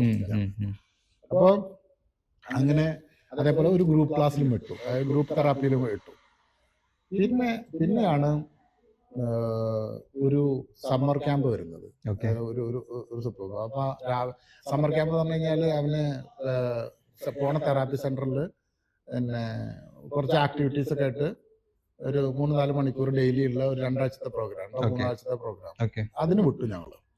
ഇവൻ എങ്ങനെയുണ്ട് എന്ന് പോവാൻ. അപ്പോൾ രാവിലെ ഒരു ബാഗിൽ ടിഫിൻ ബോക്സ് ഒക്കെ ഇട്ട് വെച്ചിട്ട് രാവിലെ പോവും, എന്നിട്ട് ഉച്ചക്ക് പോയിട്ട് എടുത്തുകൊണ്ട് വരും. അതങ്ങനെ കഴിഞ്ഞു. അതൊന്നും വലിയ പ്രശ്നങ്ങളൊന്നും ആയിട്ടില്ല. അതങ്ങനെ കഴിഞ്ഞു പോയി. അത് കഴിഞ്ഞ് നാട്ടിൽ പോയി തിരിച്ചു വന്നപ്പോ അവന് ഇഷ്ടമുള്ള കാര്യങ്ങളൊക്കെ നന്നായിട്ട് രജിസ്റ്റർ ചെയ്യും. അല്ലൂസിന്റെ ഒരു കാര്യം ഞാൻ അതിൽ പറഞ്ഞിട്ട്, അവനൊരു വിഷ്വൽ ലേണറാണ്. അപ്പൊ അല്ലൂസെ എന്ന് വിളിച്ചു കഴിഞ്ഞാൽ വിളി കേട്ടില്ലെങ്കിൽ ഇങ്ങനെ കൈകൊണ്ട് കാണിച്ചു കഴിഞ്ഞാൽ അവൻ റെസ്പോണ്ട് ചെയ്യും. അതിന്റെ അർത്ഥം എന്താ വെച്ചാൽ അവന് വോയിസ് കമാൻഡ്സ് പ്രോസസ് ചെയ്യുന്നതിനും കൂടുതൽ വിഷ്വൽ കമാൻഡ്സ് പ്രോസസ് ചെയ്യും. അതിന്റെ സ്പീഡ്, ബ്രെയിനിന്റെ സ്പീഡാണത്. അപ്പോ ഇവന് കാര്യങ്ങൾ പറയുക, ഞങ്ങൾ മനസ്സിലാക്കിയ ചില കാര്യങ്ങൾ ഞങ്ങളോട് എക്സ്പ്രസ് ചെയ്യുന്നത് അവൻ കണ്ടത് വെച്ചിട്ടാണ്. മനസ്സിലായി. അപ്പൊ ഒരു ദിവസം അവൻ പറഞ്ഞു, ഐ വാണ്ട് ക്ലാസ് റൂം. എന്നിട്ട് പറഞ്ഞു, അപ്പൊ എനിക്ക് മനസ്സിലായി, എനിക്ക് ക്ലാസ് റൂം എന്താന്നുള്ളത് മനസ്സിലായില്ല. അപ്പൊ ഞാൻ വെറുതെ റാൻഡം ആയിട്ട് എന്തെങ്കിലുമൊക്കെ പറയാറുണ്ട്, അതേപോലത്തെ ഒരു മനസ്സിലാവുന്നു. പക്ഷെ വീണ്ടും ഒരു കാര്യം ഇൻസിസ്റ്റ് ചെയ്ത് കഴിഞ്ഞാൽ അതിൻ്റെ അർത്ഥമാണ് he really wants it. Okay. അപ്പോൾ അപ്പോഴും എനിക്ക് മനസ്സിലായി ക്ലാസ് റൂമിൽ അവൻ ക്ലാസ് റൂമിൽ പോയിട്ടേ ഇല്ല. അല്ലെങ്കിൽ പിന്നെ KGയിൽ പോയതൊക്കെ ഓർമ്മ നിൽക്കണമെങ്കിൽ അങ്ങനെ ഓർമ്മ നിൽക്കുന്ന സംഭവങ്ങളുണ്ട്, അവന് ഓർമ്മയുണ്ടാവും, പറയാനറിയില്ല. പക്ഷെ അങ്ങനെ ഓർത്ത് പറയണമെന്നുണ്ടെങ്കിൽ പിന്നെ ഞങ്ങൾ രണ്ടുപേരും ഇങ്ങനെ ഇരുന്ന് ചോദിച്ചപ്പോഴാണ് I want tiffin classroom എന്ന് പറഞ്ഞത്. അപ്പോഴാണ് നമുക്ക് റിലേറ്റ് ചെയ്തത്. ഓക്കെ. അവനെ ഈ ബാഗിൽ ഈ ടിഫിൻ വെച്ച് കൊണ്ടുപോകുന്നില്ലേ, ഓക്കെ. അതാണ് അവൻ ചോദിച്ചോണ്ടിരിക്കുന്നത്. അപ്പോൾ അവനായിട്ട് ചോദിച്ചിട്ടാണ് പിന്നെ സെൻട്രൽ ബേസ്ഡ് ഒരു സ്കൂൾ പ്രോഗ്രാം സ്റ്റാർട്ട് ചെയ്തത്. ഓക്കെ. ഇനി നമ്മുടെ ക്വസ്റ്റ്യനിലോട്ട് പോവുകയാണെങ്കിൽ അവന്റെ സ്കൂൾ ഇപ്പോൾ സെൻട്രൽ ബേസ്ഡ് ആണ്. ഓക്കെ. ഈ ഹോം സ്കൂളിങ് അങ്ങോട്ട് ഷിഫ്റ്റ് ചെയ്തു. ഓക്കെ. ഈ കാലഘട്ടത്തിൽ ഈ ഹോം സ്കൂളിങ് നടക്കുന്ന സമയത്ത് അവന്റെ എല്ലാ ആക്ടിവിറ്റീസും, അതായത് activities of daily life sort out ആയി. അപ്പോൾ അല്ലൂസിന് വേണ്ടിയിട്ട് ഞങ്ങൾ അവന്റെ സ്കൂള് റീഡിസൈൻ ചെയ്തതാണ്.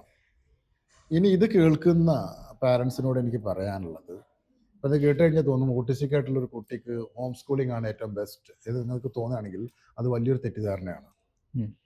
ഒരു സ്കൂളിൽ പോയിട്ട് ഈ ഗ്രൂപ്പിന്റെ കൂടെ ഇരിക്കാൻ പറ്റുന്ന കുട്ടിയാണെങ്കിൽ ഒരു 20% അവൻ പഠിക്കുകയും എന്നാൽ പിന്നെ ഒരു 60% ഇരിക്കുകയും ചെയ്യുന്ന കുട്ടിയാണെങ്കിൽ അവനെ സോഷ്യൽ സ്കിൽസ് കൂടും അല്ലേ? സ്കൂളിൽ തന്നെ വിടണം, നോ ഡൗട്ട് അബൌട്ട് ഇറ്റ്. മനസ്സിലായോ? അടുത്ത സ്റ്റേജ് നോർമൽ സ്കൂളിൽ വിടാന്ന് പറഞ്ഞു. ഒന്നാമത്തെ പ്രയോറിറ്റി നോർമൽ സ്കൂളിൽ വിടുക, without anything, without any support. രണ്ടാമത്തെ അത് നടക്കുന്നില്ലെങ്കിൽ ഞങ്ങൾ ചെയ്യാൻ ശ്രമിച്ച പോലെ ഒരു LSA വെച്ചിട്ട്, ലേണിംഗ് സപ്പോർട്ട് അസിസ്റ്റൻസ് വെച്ചിട്ട്, ഒരു ടീച്ചറെ വെച്ചിട്ട് ചെയ്യുക. ഇതിന് അഫോർഡബിലിറ്റി ഒരു ക്വസ്റ്റ്യൻ ആണ്. ഒരു എക്സ്ട്രാ ഫീസ് വരും, ഒരാൾക്ക് സാലറി നമ്മൾ തന്നെ കൊടുക്കുന്ന പോലെ തന്നെയാണ്. പിന്നെ മൂന്നാമത്തത് ആണ് ഹോം സ്കൂളിംഗ് എന്നുള്ളത്. ആദ്യത്തെ രണ്ട് ഓപ്ഷനും നടക്കുന്നില്ലെങ്കിൽ മാത്രം കൺസിഡർ ചെയ്യേണ്ട ഒരു കാര്യമാണ് home schooling. Home schooling last ഓപ്ഷനാണ്. ഈ ഹോം സ്കൂളിംഗ് സെലക്ട് ചെയ്യുന്ന സമയത്ത് ഒരുപാട് കാര്യങ്ങൾ നോക്കാനുണ്ട്. ഒന്ന്, ഹോം സ്കൂളിംഗ് കുട്ടി വീട്ടിലോട്ട് വരുമ്പോൾ ഫുൾ ടൈം അവന് അറ്റൻഷൻ കൊടുക്കാനുള്ള ഒരു പാരന്റ് വീട്ടിലുണ്ടോ, അല്ലെങ്കിൽ അതിനുപോലെ സപ്പോർട്ട് കൊടുക്കാൻ പറ്റുന്ന ഒരാളുണ്ടോ, ഒന്നാമത്തെ പോയിന്റ്. ആ ആൾക്ക് പഠിപ്പിക്കാനുള്ള കഴിവുണ്ടോ. ഓക്കെ. മൂന്നാമത്തത് അവന്റെ സോഷ്യൽ ഇന്ററാക്ഷൻസ്, അല്ലെങ്കിൽ ആ കുട്ടിയുടെ സോഷ്യൽ ഇന്ററാക്ഷൻസ് പോകുമ്പോൾ അതിന് കോമ്പൻസേറ്റ് ചെയ്യാൻ പറ്റുന്ന മാർഗങ്ങൾ നിങ്ങൾക്ക് ഉണ്ടാക്കാൻ പറ്റുമോ. ഇതെല്ലാത്തിനും പോസിറ്റീവ് റെസ്പോൺസ് ഉണ്ടെങ്കിൽ മാത്രമേ ഹോം സ്കൂളിംഗ് വർക്കിംഗ് ആവുള്ളൂ, അല്ലെങ്കിൽ വർക്ക് ചെയ്യില്ല. മനസ്സിലായോ? അതാണ് അവിടുത്തെ പോയിന്റ്. ഓക്കെ.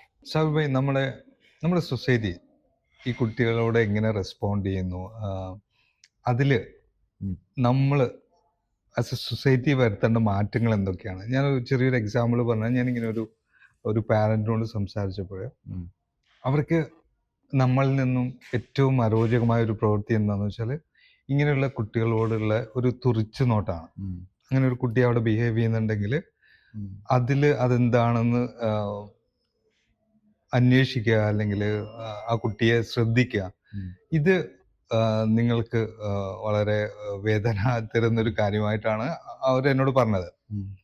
അതില് എന്താണ് അഭിപ്രായം? എന്താണ് ഒരു സൊസൈറ്റി കൊടുക്കാനുള്ള ഒരു മെസ്സേജ് എന്താണ് ആസ് എ പാരന്റ്? സൊസൈറ്റി, ഞങ്ങൾ 2 സൊസൈറ്റിയിലും ജീവിച്ചിട്ടുണ്ട്, നാട്ടിലും എവിടെയും ജീവിച്ചിട്ടുണ്ട്. അപ്പോൾ അതിന്റെ പെർസ്പെക്റ്റീവിൽ തന്നെ ഞാൻ എൻ്റെ ആൻസർ പറയാം. അപ്പം ഞങ്ങളിത് അറിഞ്ഞപ്പോൾ തന്നെ ഞാൻ എൻ്റെ വീട്ടിൽ എൻ്റെ ഉമ്മാനോട് പോലും ഞാൻ ഈ ഓട്ടിസം ആണ് കുട്ടിക്ക് എന്നുള്ളത് പറഞ്ഞിട്ടില്ല. എൻ്റെ ഉമ്മ എപ്പോഴും പറയും, ഫോണിൽ ചോദിക്കും കുട്ടി സംസാരിച്ചോന്ന് ചോദിക്കും. കുട്ടി സംസാരിച്ചു എന്ന് കേട്ട് കഴിഞ്ഞാൽ ഉമ്മ ഹാപ്പിയാണ്. അപ്പോൾ ഉമ്മ ഹാപ്പി ആവാൻ വേണ്ടിയിട്ട് ഞാൻ 2-4 മാസം കഴിഞ്ഞപ്പോൾ അവൻ കുറേശ്ശൊക്കെ സംസാരിച്ചു തുടങ്ങി, ശബ്ദം വന്നു തുടങ്ങി എന്നുള്ളത് പറയാൻ തുടങ്ങി. അപ്പോൾ അത്രയേ ഉള്ളൂ നമ്മുടെ നാട്ടിലെ പൊതുവായിട്ടുള്ള ഒരു അവബോധം. നമ്മൾ സംസാരം തുടങ്ങുന്നതിന് മുന്നേ പറഞ്ഞു, പണ്ട് വളരെ റെയർ ആയിട്ടുള്ളൊരു സംഭവമായിരുന്നു ഓട്ടിസം. അതിന്റെ ഉത്തരത്തിലോട്ട് അതിന്റെ ശരിയായിട്ടുള്ള കാര്യം എന്താന്ന് വെച്ച് കഴിഞ്ഞാൽ പണ്ടും ഓട്ടിസം ഉണ്ട്, പക്ഷെ അത് ഓട്ടിസം ആയിട്ട് ഐഡന്റിഫൈ ചെയ്തിട്ടില്ല എന്ന് മാത്രമേ. നമുക്കൊരൊറ്റ കാറ്റഗറി ഉള്ളൂ, മാനസിക പ്രശ്നങ്ങളുള്ള കുട്ടികൾ. ആ ഒരു കാറ്റഗറി മാത്രമേ ഉണ്ടായിരുന്നുള്ളൂ. അല്ലാതെ ഓട്ടിസം ആണ് അല്ലെങ്കിൽ ADHD ആണ് എന്ന് പറഞ്ഞ് കാറ്റഗറൈസ് ചെയ്തിട്ടുള്ള കുട്ടികൾ ഉണ്ടായിരുന്നില്ല. അപ്പൊ ആ ബോധം ഇല്ലാത്തത് കൊണ്ട് എല്ലാവരും ഒരേ കണ്ണിൽ കണ്ടുകൊണ്ട്, അല്ലെങ്കിൽ ഇനി അതന്നെ മാനസിക പ്രശ്നങ്ങളാണെങ്കിൽ തന്നെ നമ്മൾ കുട്ടികളെ ആൾക്കാരെ ഒന്നുകൂടി ചേർത്ത് നിർത്തണം എന്നുള്ള ആവശ്യം, അല്ലെങ്കിൽ ആ ഒരു ബോധം നമ്മുടെ നാട്ടില് ആൾക്കാർക്ക് അധികമില്ല. ഇവിടെ ഒന്നാണെങ്കിൽ പീപ്പിൾ ഓഫ് ഡിറ്റർമിനേഷൻ എന്നൊക്കെ പറഞ്ഞിട്ട് നമ്മൾ ചേർത്ത് നിർത്തുന്നുണ്ട്. ഇവിടെ ഇപ്പൊ നമ്മൾ ഈ സംസാരത്തിൽ തന്നെ ഇവിടെ പലരും വന്നു പോകുന്നുണ്ട്. നമ്മൾ ചെയ്യുന്നത് എന്താണെന്നുള്ളത് ആരും നോക്കുന്നില്ല. അപ്പൊ നമ്മുടെ നാട്ടിൽ തന്നെ ഒരു സിമ്പിൾ കാര്യം ചോദിക്കുക, ഈ 2 ക്യാമറ വെച്ചിട്ട് ഒരാൾ ഒരു ടേബിളിന്റെ മുകളിൽ അങ്ങോട്ടും ഇങ്ങോട്ടും സംസാരിക്കുകയാണെങ്കിൽ എത്ര ആൾ വന്ന് നോക്കും? അതെന്താന്നാണ് കൊറോണ എന്താ എന്നറിയാൻ വേണ്ടിയിട്ട് കവലയിൽ പോയി നോക്കുന്ന നാട്ടുകാരായിരുന്നു നമുക്ക്. അപ്പൊ അവർക്ക് ഒരു കുട്ടി ഒരു ഹാൻഡ് ഫ്ലാപ്പ് ചെയ്യുക, അല്ലെങ്കിൽ വെറുതെ സൗണ്ട് ഉണ്ടാക്കുക, അവിടെയൊക്കെ അങ്ങനെ തുറച്ചു നോക്കുക, അതിന്റെ കൂടെ വരുന്ന പാരൻസിനെ എന്നോട് ഇതെന്താ ഇങ്ങനെ, ഇത് എപ്പോഴാ തുടങ്ങിയത്, ഇതിന് ചികിത്സയുണ്ടോ എന്നുള്ള അത് ആൻസർ ഇത് മടുത്തിട്ടുണ്ടായിരിക്കും അവർക്കറിയാം. എന്റെ കുട്ടീനെ എനിക്ക് ഇഷ്ടം ഉണ്ടാവില്ലേ? അല്ലാതെ എൻ്റെ കുട്ടിക്ക് ഓട്ടിസമാണ് അല്ലെങ്കിൽ ADHD പറഞ്ഞാൽ അവനെ വീട്ടിൽ വന്ന് തന്നെ ഇരുത്തണം എന്ന് പറയുന്നത് ശരിക്കും പറഞ്ഞാൽ കാടിന്റെ നിയമമാണ്.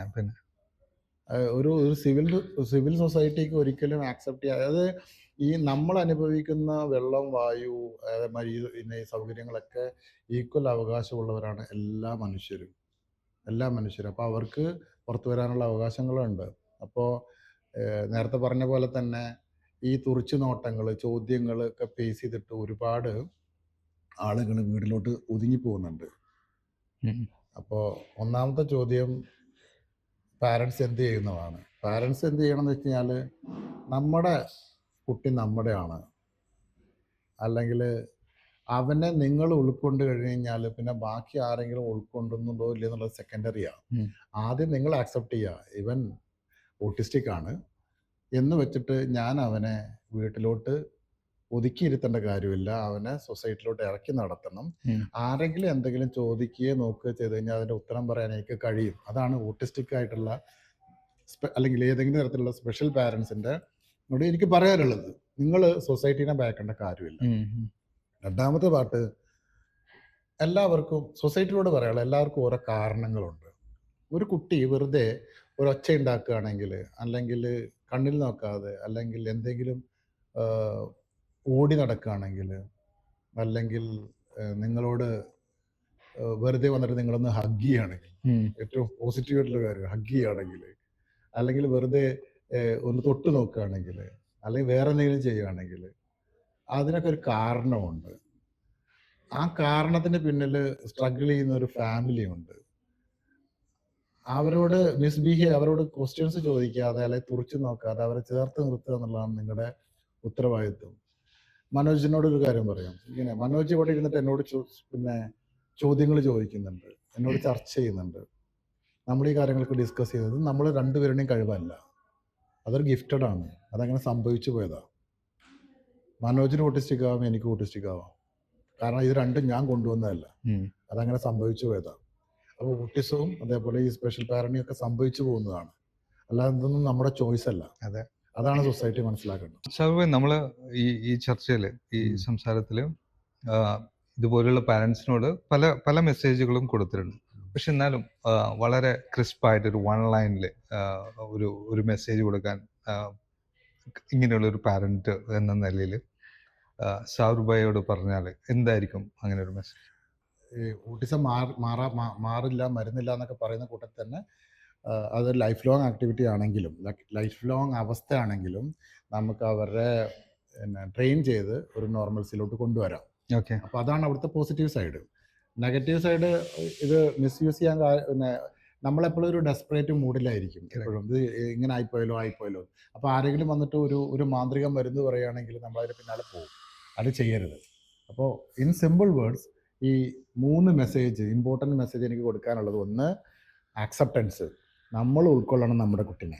രണ്ടാമത്തത്, ഓട്ടിസം മാറുക എന്നുള്ള ഒരു മരുന്നുമായിട്ട് ആരെങ്കിലും വന്നു കഴിഞ്ഞാൽ നിങ്ങളെ പറ്റിക്കാൻ ശ്രമിച്ചുകൊണ്ടിരിക്കുകയാണ്. അത് ഒരു ട്രെയിനിങ് പ്രോഗ്രാമാണ്, അത് ശരിയാക്കി എടുക്കാനുള്ളത്, പരിശീലിപ്പിക്കാനുള്ളത് ഏകമാർഗം. മൂന്നാമതായിട്ട് പറയാനുള്ളത്, നമ്മളാണ് ഈ കുട്ടികളെ നമ്മളൊപ്പം കൊണ്ട് നടന്നിട്ട് മറ്റുള്ളവരെ മൈൻഡ് ചെയ്യാതെ സൊസൈറ്റിക്ക് അതൊരു ബുദ്ധിമുട്ടാവുമല്ലോ, മറ്റുള്ളവരെ ഉപദ്രവിക്കുമ്പോൾ നമ്മൾ നിർത്തണം, മറ്റുള്ളവർക്ക് ശല്യം നമ്മൾ നിർത്തണം. അല്ലെങ്കിൽ ഈ കുട്ടിയുടെ അവകാശം നമ്മൾ നിഷേധിച്ചിട്ട് വീട്ടിലേക്ക് എത്തരുത്. ഇതാണ് ഈ 3 കാര്യങ്ങൾ എനിക്ക് പറയാനുള്ളത്. അലൂസിന്റെ കാര്യത്തിൽ actually there is A silver lining on the cloud. വളരെ ടാലന്റഡ് ആയിട്ടുള്ള കുട്ടിയാണ്, സാവന്റ് ഓട്ടിസ്റ്റിക് ആണ്, മൾട്ടി ടാലന്റഡ് ആണ്. എന്തൊക്കെ ടാലൻസ് ആണ് അലൂസ്? അത് പറയുന്ന കൂട്ടത്തിൽ തന്നെ എനിക്ക് ഈ സാവന്റ് ഓട്ടിസ്റ്റിക് എന്ന് പറഞ്ഞല്ലോ, അത് സമൂഹത്തിൽ നിൽക്കുന്ന ഒരു തെറ്റിദ്ധാരണ കൂടി അഡ്രസ്സ് ചെയ്തിട്ട് വേണം ഞാൻ അതിന് മറുപടി പറയാൻ. ഒന്ന്, എല്ലാ ഓട്ടിസ്റ്റിക് കുട്ടികളും ഗിഫ്റ്റഡ് അല്ല. എന്നാൽ ഒരു മെജോറിറ്റി അല്ലെങ്കിൽ ഒരു നല്ല പോർഷൻ ഗിഫ്റ്റഡ് ആണ്. അപ്പോൾ എല്ലാവർക്കും ഒരു ധാരണ ഉണ്ട്, ഓട്ടിസ്റ്റിക് ആണല്ലേ, അപ്പോൾ അവൻ നന്നായി പാട്ട് പാടുമായിരിക്കും, അല്ലെങ്കിൽ നന്നായി മ്യൂസിക് ചെയ്യുമായിരിക്കും, അല്ലെങ്കിൽ ഇന്ന ആക്ടിവിറ്റി ചെയ്യുമായിരിക്കും, നന്നായി ചിത്രം വരക്കും എന്നുള്ള ഇതുണ്ട്. നിർബന്ധമില്ല. ഈ ഓട്ടിസം വ്യത്യസ്തമായിരിക്കുന്നത് പോലെ തന്നെ ഇവരുടെ സ്കിൽ സെറ്റും ഡിഫറെൻ്റ് ആയിരിക്കും. അപ്പോൾ അത് നമ്മൾ അഡ്രസ് ചെയ്യണം. പിന്നെ അല്ലൂസ് ഗിഫ്റ്റഡ് ആണോ എന്ന് ചോദിച്ചു കഴിഞ്ഞാൽ യെറ്റ് ടു പ്രൂവ്. അതായത് നമ്മൾ വളരെ ഏർലി സ്റ്റേജിലാണ് ഇപ്പോഴും. അതായത് ആ മ്യൂസിക് പെട്ടെന്ന് പഠിക്കുന്നുണ്ട്, മ്യൂസിക് പെട്ടെന്ന് നന്നായിട്ട് ചെയ്യുന്നുള്ളത് ഒരു സത്യമായിട്ട് നിലനിൽക്കുക. അടുത്ത 2-3 കൊല്ലം കൂടി പോയിട്ട് അവന് വേറെ എന്തെങ്കിലും സ്കിൽ സെറ്റ് ഉണ്ടോ നമ്മൾ ഐഡന്റിഫൈ ചെയ്യണം. അപ്പൊ അവന്റെ യഥാർത്ഥ ഗിഫ്റ്റഡ് കാര്യം എന്താന്നുള്ളത് നമ്മൾ കണ്ടെത്തുന്നത് അറിഞ്ഞുകൂടാ. ചിലപ്പോൾ ഇതന്നെ ആയിരിക്കും. അപ്പൊ ഇന്നത്തെ ആസ് ഓഫ് ടുഡേ അവൻ മ്യൂസിക്കലി ഗിഫ്റ്റഡ് ആണ്. അവൻ പെട്ടെന്ന് കാര്യങ്ങൾ വേറെ എന്ത് പഠിക്കുന്നതിനെക്കാട്ടും സ്പീഡിൽ അവൻ മ്യൂസിക് പഠിക്കുകയും അത് റീപ്രൊഡ്യൂസ് ചെയ്യുകയും ചെയ്യുന്നു. ആദ്യം സെഡ് ദാറ്റ് ഞങ്ങൾ രണ്ടുപേർക്കും ഇതിനായിട്ട് ഈ മ്യൂസിക്കിനായിട്ട് യാതൊരു ബന്ധവുമില്ല. അപ്പൊ അതുകൊണ്ട് അവന് അത് കിട്ടിയത് തന്നെയാണ് ഗിഫ്റ്റ്. അവൻ നന്നായിട്ട് സ്കേറ്റ് ചെയ്യും. അവൻ ഒറ്റക്ക് ചെയ്തതാണ്. അതൊരു ഞങ്ങൾ പഠിപ്പിച്ചതല്ല. അതേമാതിരി സൈക്ലിങ്ങും ഞങ്ങൾ ഒറ്റക്ക് അവൻ ഒറ്റക്ക് ചെയ്തതാണ്, ഞങ്ങൾ പഠിപ്പിച്ചതല്ല. അതേമാതിരി അവന് സ്വിമ്മിംഗ് പൂളില് കൊണ്ടിട്ടപ്പോൾ തന്നെ വലിയ പ്രശ്നമില്ലാതെ നീന്തുകയും ചെയ്തു. അപ്പൊ ഈ പറഞ്ഞ ഈ കാര്യങ്ങളെല്ലാം അവന് ഗിഫ്റ്റഡ് ആയിട്ട് കിട്ടിയ കാര്യം തന്നെ. പക്ഷേ അഗൈൻ ഞാൻ going back to my Bangalore assessment, അവിടെ പറഞ്ഞൊരു കാര്യമുണ്ട്, അവൻ എന്തെങ്കിലുമൊക്കെ ഇൻട്രസ്റ്റ് കാണിക്കുമ്പോൾ നമ്മൾ ഒരിക്കലും ഡിസ്കറേജ് ചെയ്യരുത്. അപ്പോൾ ഈ സ്കേറ്റിംഗ് നിങ്ങൾ ചോദിച്ചുകൊണ്ട് പറയുക, സ്കേറ്റിംഗ് ഞങ്ങൾ മൂത്ത മോന് മറ്റേ സ്കൂട്ടറോ വാങ്ങാൻ പോയപ്പോൾ ഇവന് 4 വയസ്സുള്ളപ്പോൾ ഇവൻ അങ്ങ് പോയി എടുത്തതാണ് ഈ സ്കേറ്റിംഗ് ഷൂ. അപ്പോൾ എൻ്റെ മനസ്സിൽ വന്നത് എൻ്റെ 250 ഡീകാത്തലോണാണ്, എൻ്റെ 250 പോയി എന്ന് പറഞ്ഞിട്ടാണ് ഞാനത് എടുത്തു കൊടുത്തത്. സൈഡിലൂടെ ഞാൻ തമാശ പറഞ്ഞു, ഇത് പോയി, ഇത് ഇവനെ അറിഞ്ഞിട്ടാവില്ല എടുക്കുന്നത്. പക്ഷെ ഞങ്ങളൊക്കെ അത്ഭുതപ്പെടുത്തിക്കൊണ്ട് ഒറ്റ ദിവസം കൊണ്ട് വീടിനകത്ത് സ്കേറ്റ് ചെയ്തു തുടങ്ങി. ആദ്യം നമ്മുടെ ഓട്ടോറിക്ഷ പോലെ ആദ്യത്തെ ഒരു ചക്രവും 2 ചക്രവും വെച്ചിട്ടായിരുന്നു അവൻ തുടങ്ങിയത്. പക്ഷെ ഒറ്റ ദിവസം കൊണ്ട് അവൻ ഇൻലൈൻ സ്കേറ്റിംഗ് സ്റ്റാർട്ട് ചെയ്ത്. That is truly gifted. അവന് ബാലൻസ് സ്കില്ലാണ്. അതേമാതിരി സൈക്ലിങ് തുടങ്ങുമ്പോൾ ഞങ്ങൾ ഇരുട്ടത്താണ് ആദ്യം സൈക്കിള്. അതായത് അവന് ഈ ബാലൻസ് എടുത്ത് കളയുമ്പോൾ അവന് മനസ്സിലാവും. അപ്പൊ ഞങ്ങൾ ഒരു ദിവസം അവനെ ഇരുട്ടത്തങ്ങ് വിട്ടു. അപ്പോഴാണ് അവൻ മനസ്സിലാവുന്നത് ഈ സൈഡത്തെ വീല് ഊരി കഴിഞ്ഞ സൈക്കിളിന്റെ സ്പീഡ് കൂടുന്നത്. പിന്നെ അവന് നല്ല സൈക്ലിസ്റ്റ് ആയി. അപ്പോ മ്യൂസിക് സ്റ്റാർട്ട് ചെയ്യുന്നത് വളരെ ഇമ്പോർട്ടന്റ് ആണ്. ഈ പോയിന്റ്, മ്യൂസിക് സ്റ്റാർട്ട് ചെയ്തിട്ട് മ്യൂസിക് പഠിപ്പിക്കാനല്ല കേട്ടോ, മ്യൂസിക് പഠിപ്പിക്കാനല്ല. അത് പുസ്തകത്തിലും ഇല്ല, കാരണം അത് കഴിഞ്ഞ 2 വർഷത്തിൽ സംഭവിച്ച കാര്യമാണ്. അപ്പോ മ്യൂസിക് സ്റ്റാർട്ട് ചെയ്യുന്നത് അവന് ഈ സ്റ്റിമ്മിങ് ഉണ്ട്, അത് ഹാൻഡ് ഫ്ലാപ്പ് ചെയ്യും. ഈ സ്റ്റിമ്മിങ് എന്ന് പറഞ്ഞു കഴിഞ്ഞാൽ എന്താണെന്ന് വെച്ചാൽ അതും കൂടി പറഞ്ഞിട്ട് എക്സ്പ്ലെയിൻ ചെയ്യാം. അതായത് ഈ സ്റ്റിമ്മിങ് ശരിക്കും പറഞ്ഞാൽ അവന്റെ മൂഡ്, അതേമാതിരി നെർവസ് സിസ്റ്റം ബാലൻസ് ചെയ്യാനാണ് അവര് ചെയ്യുന്നത്. നമ്മളും ചെയ്യും അത്, പക്ഷെ നമുക്കത് കൺട്രോൾ ചെയ്തിട്ട് ചെയ്യാൻ അറിയാം. അപ്പോ അത് ഡൈവേർട്ട് ചെയ്യാൻ വേണ്ടിയിട്ടാണ് നമ്മൾ എന്ത് ചെയ്യുന്നത്, കീബോർഡ് പഠിപ്പിക്കാൻ തുടങ്ങുന്നത്. അത് അങ്ങോട്ട് കുറുക്ക് കൊണ്ടുവന്ന് പറയില്ലേ, അതാണ് ശരിക്കും പറഞ്ഞാൽ അവന്റെ മ്യൂസിക്. അപ്പോ കീബോർഡില് അവൻ ഫിംഗർ ഭയങ്കര ഫാസ്റ്റ് ആയിട്ട് മൂവ്. അവന്റെ വീഡിയോ സോഷ്യൽ മീഡിയ നോക്കിയാലും അറിയാം. സർഗത്തിലെ പാട്ടുകളൊക്കെ, സംഗീതമേള പാട്ടിന്റെ സ്വരങ്ങളൊക്കെ വായിച്ചിട്ടാണ് ഇപ്പോ സോഷ്യൽ മീഡിയയിൽ പിന്നെ ഞങ്ങൾ പോസ്റ്റ് ചെയ്തിട്ടുണ്ടായിരുന്നു. അപ്പോ അതിന്റെ കൂടെ തന്നെ ഇത് പഠിപ്പിക്കുന്ന ആള് തുടങ്ങിയത് വോക്കലാണ്. അതായത് സരിഗമപ എന്താണെന്ന് അറിയില്ല, അത് പറയാൻ പോലും എനിക്കറിയില്ല. അത് വെച്ചിട്ടാണ് തുടങ്ങിയത്. അതുകൊണ്ടുള്ള ഗുണം എന്താണെന്ന് വെച്ച് കഴിഞ്ഞാൽ ഞങ്ങൾ അതുവരെ സ്പീച്ച് തെറാപ്പിക്ക് വെച്ചിട്ടാണ് അവന്റെ വോക്കൽ ഇമ്പ്രൂവ് ചെയ്യാൻ ശ്രമിച്ചുകൊണ്ടിരിക്കുന്നത്.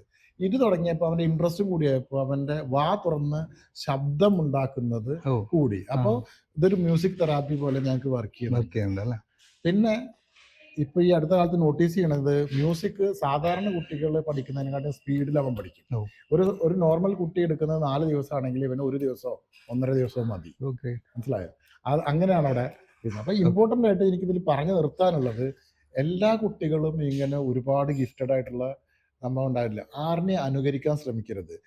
പിന്നെ ഈ പുസ്തകം വായിക്കുന്നവർക്ക് അല്ലെങ്കിൽ എൻ്റെ സോഷ്യൽ മീഡിയ ഫോളോ ചെയ്യുന്നവർക്ക് ഇതോടൊക്കെ എനിക്ക് പറയാനുള്ളത്, ഇത് അല്ലൂസിന്റെ കഥയാണ്. അല്ലൂസ് ഒരു ഇൻഡിവിജ്വൽ ആണ്. ഓക്കെ, അപ്പൊ അല്ലൂസ് സ്കേറ്റ് ചെയ്യും, അല്ലൂസ് സൈക്കിൾ ചെയ്യും, അല്ലൂസ് മ്യൂസിക് ചെയ്യും, അല്ലൂസ് വരക്കും. ഇതെല്ലാം ഞാൻ വളരെ പോസിറ്റീവായിട്ട് അവതരിപ്പിക്കുമ്പോൾ ഇതെല്ലാം എല്ലാ കുട്ടികളും ഇങ്ങനെ ചെയ്യണമെന്നില്ല. ചെയ്യണം എന്നില്ല. അവർക്ക് അവരുടെ കഴിവുകളുണ്ട്. കഴിവുണ്ടാവും. അല്ലൂസ് ചെയ്യാത്ത ഒരുപാട് കാര്യങ്ങളുണ്ട്. ശരിയാണ്, ശരിയാണ്. അല്ലൂസ് ചെയ്യാത്ത ഒരുപാട് കാര്യങ്ങളുണ്ട്. അത് നമ്മൾ Absolutely. ഡിസ്കസ് ചെയ്യുന്നില്ല. അതെ, അതായത് അല്ലൂസിന് ചില ഓട്ടിസ്റ്റിക് ആയിട്ടുള്ള കുട്ടികൾക്ക് മെമ്മറി ഭയങ്കരമായിട്ടുണ്ട്, മാത്സിലൊക്കെ വളരെ മാത്സിലായിട്ടുണ്ട്. അതൊന്നും അല്ലൂസിനില്ല. അതെ, അതുകൂടി നമ്മൾ കൂട്ടി ചിന്തിച്ചിട്ട് നിങ്ങളുടെ കുട്ടി എന്താണെന്നുള്ളത് നിങ്ങൾ മനസ്സിലാക്കിയിട്ട് വേണം അവന്റെ സ്കിൽ സെറ്റിന് നിങ്ങൾ സപ്പോർട്ട് ചെയ്യാൻ. correct. Can I meet Alus now? Yes, Okay, let's meet him.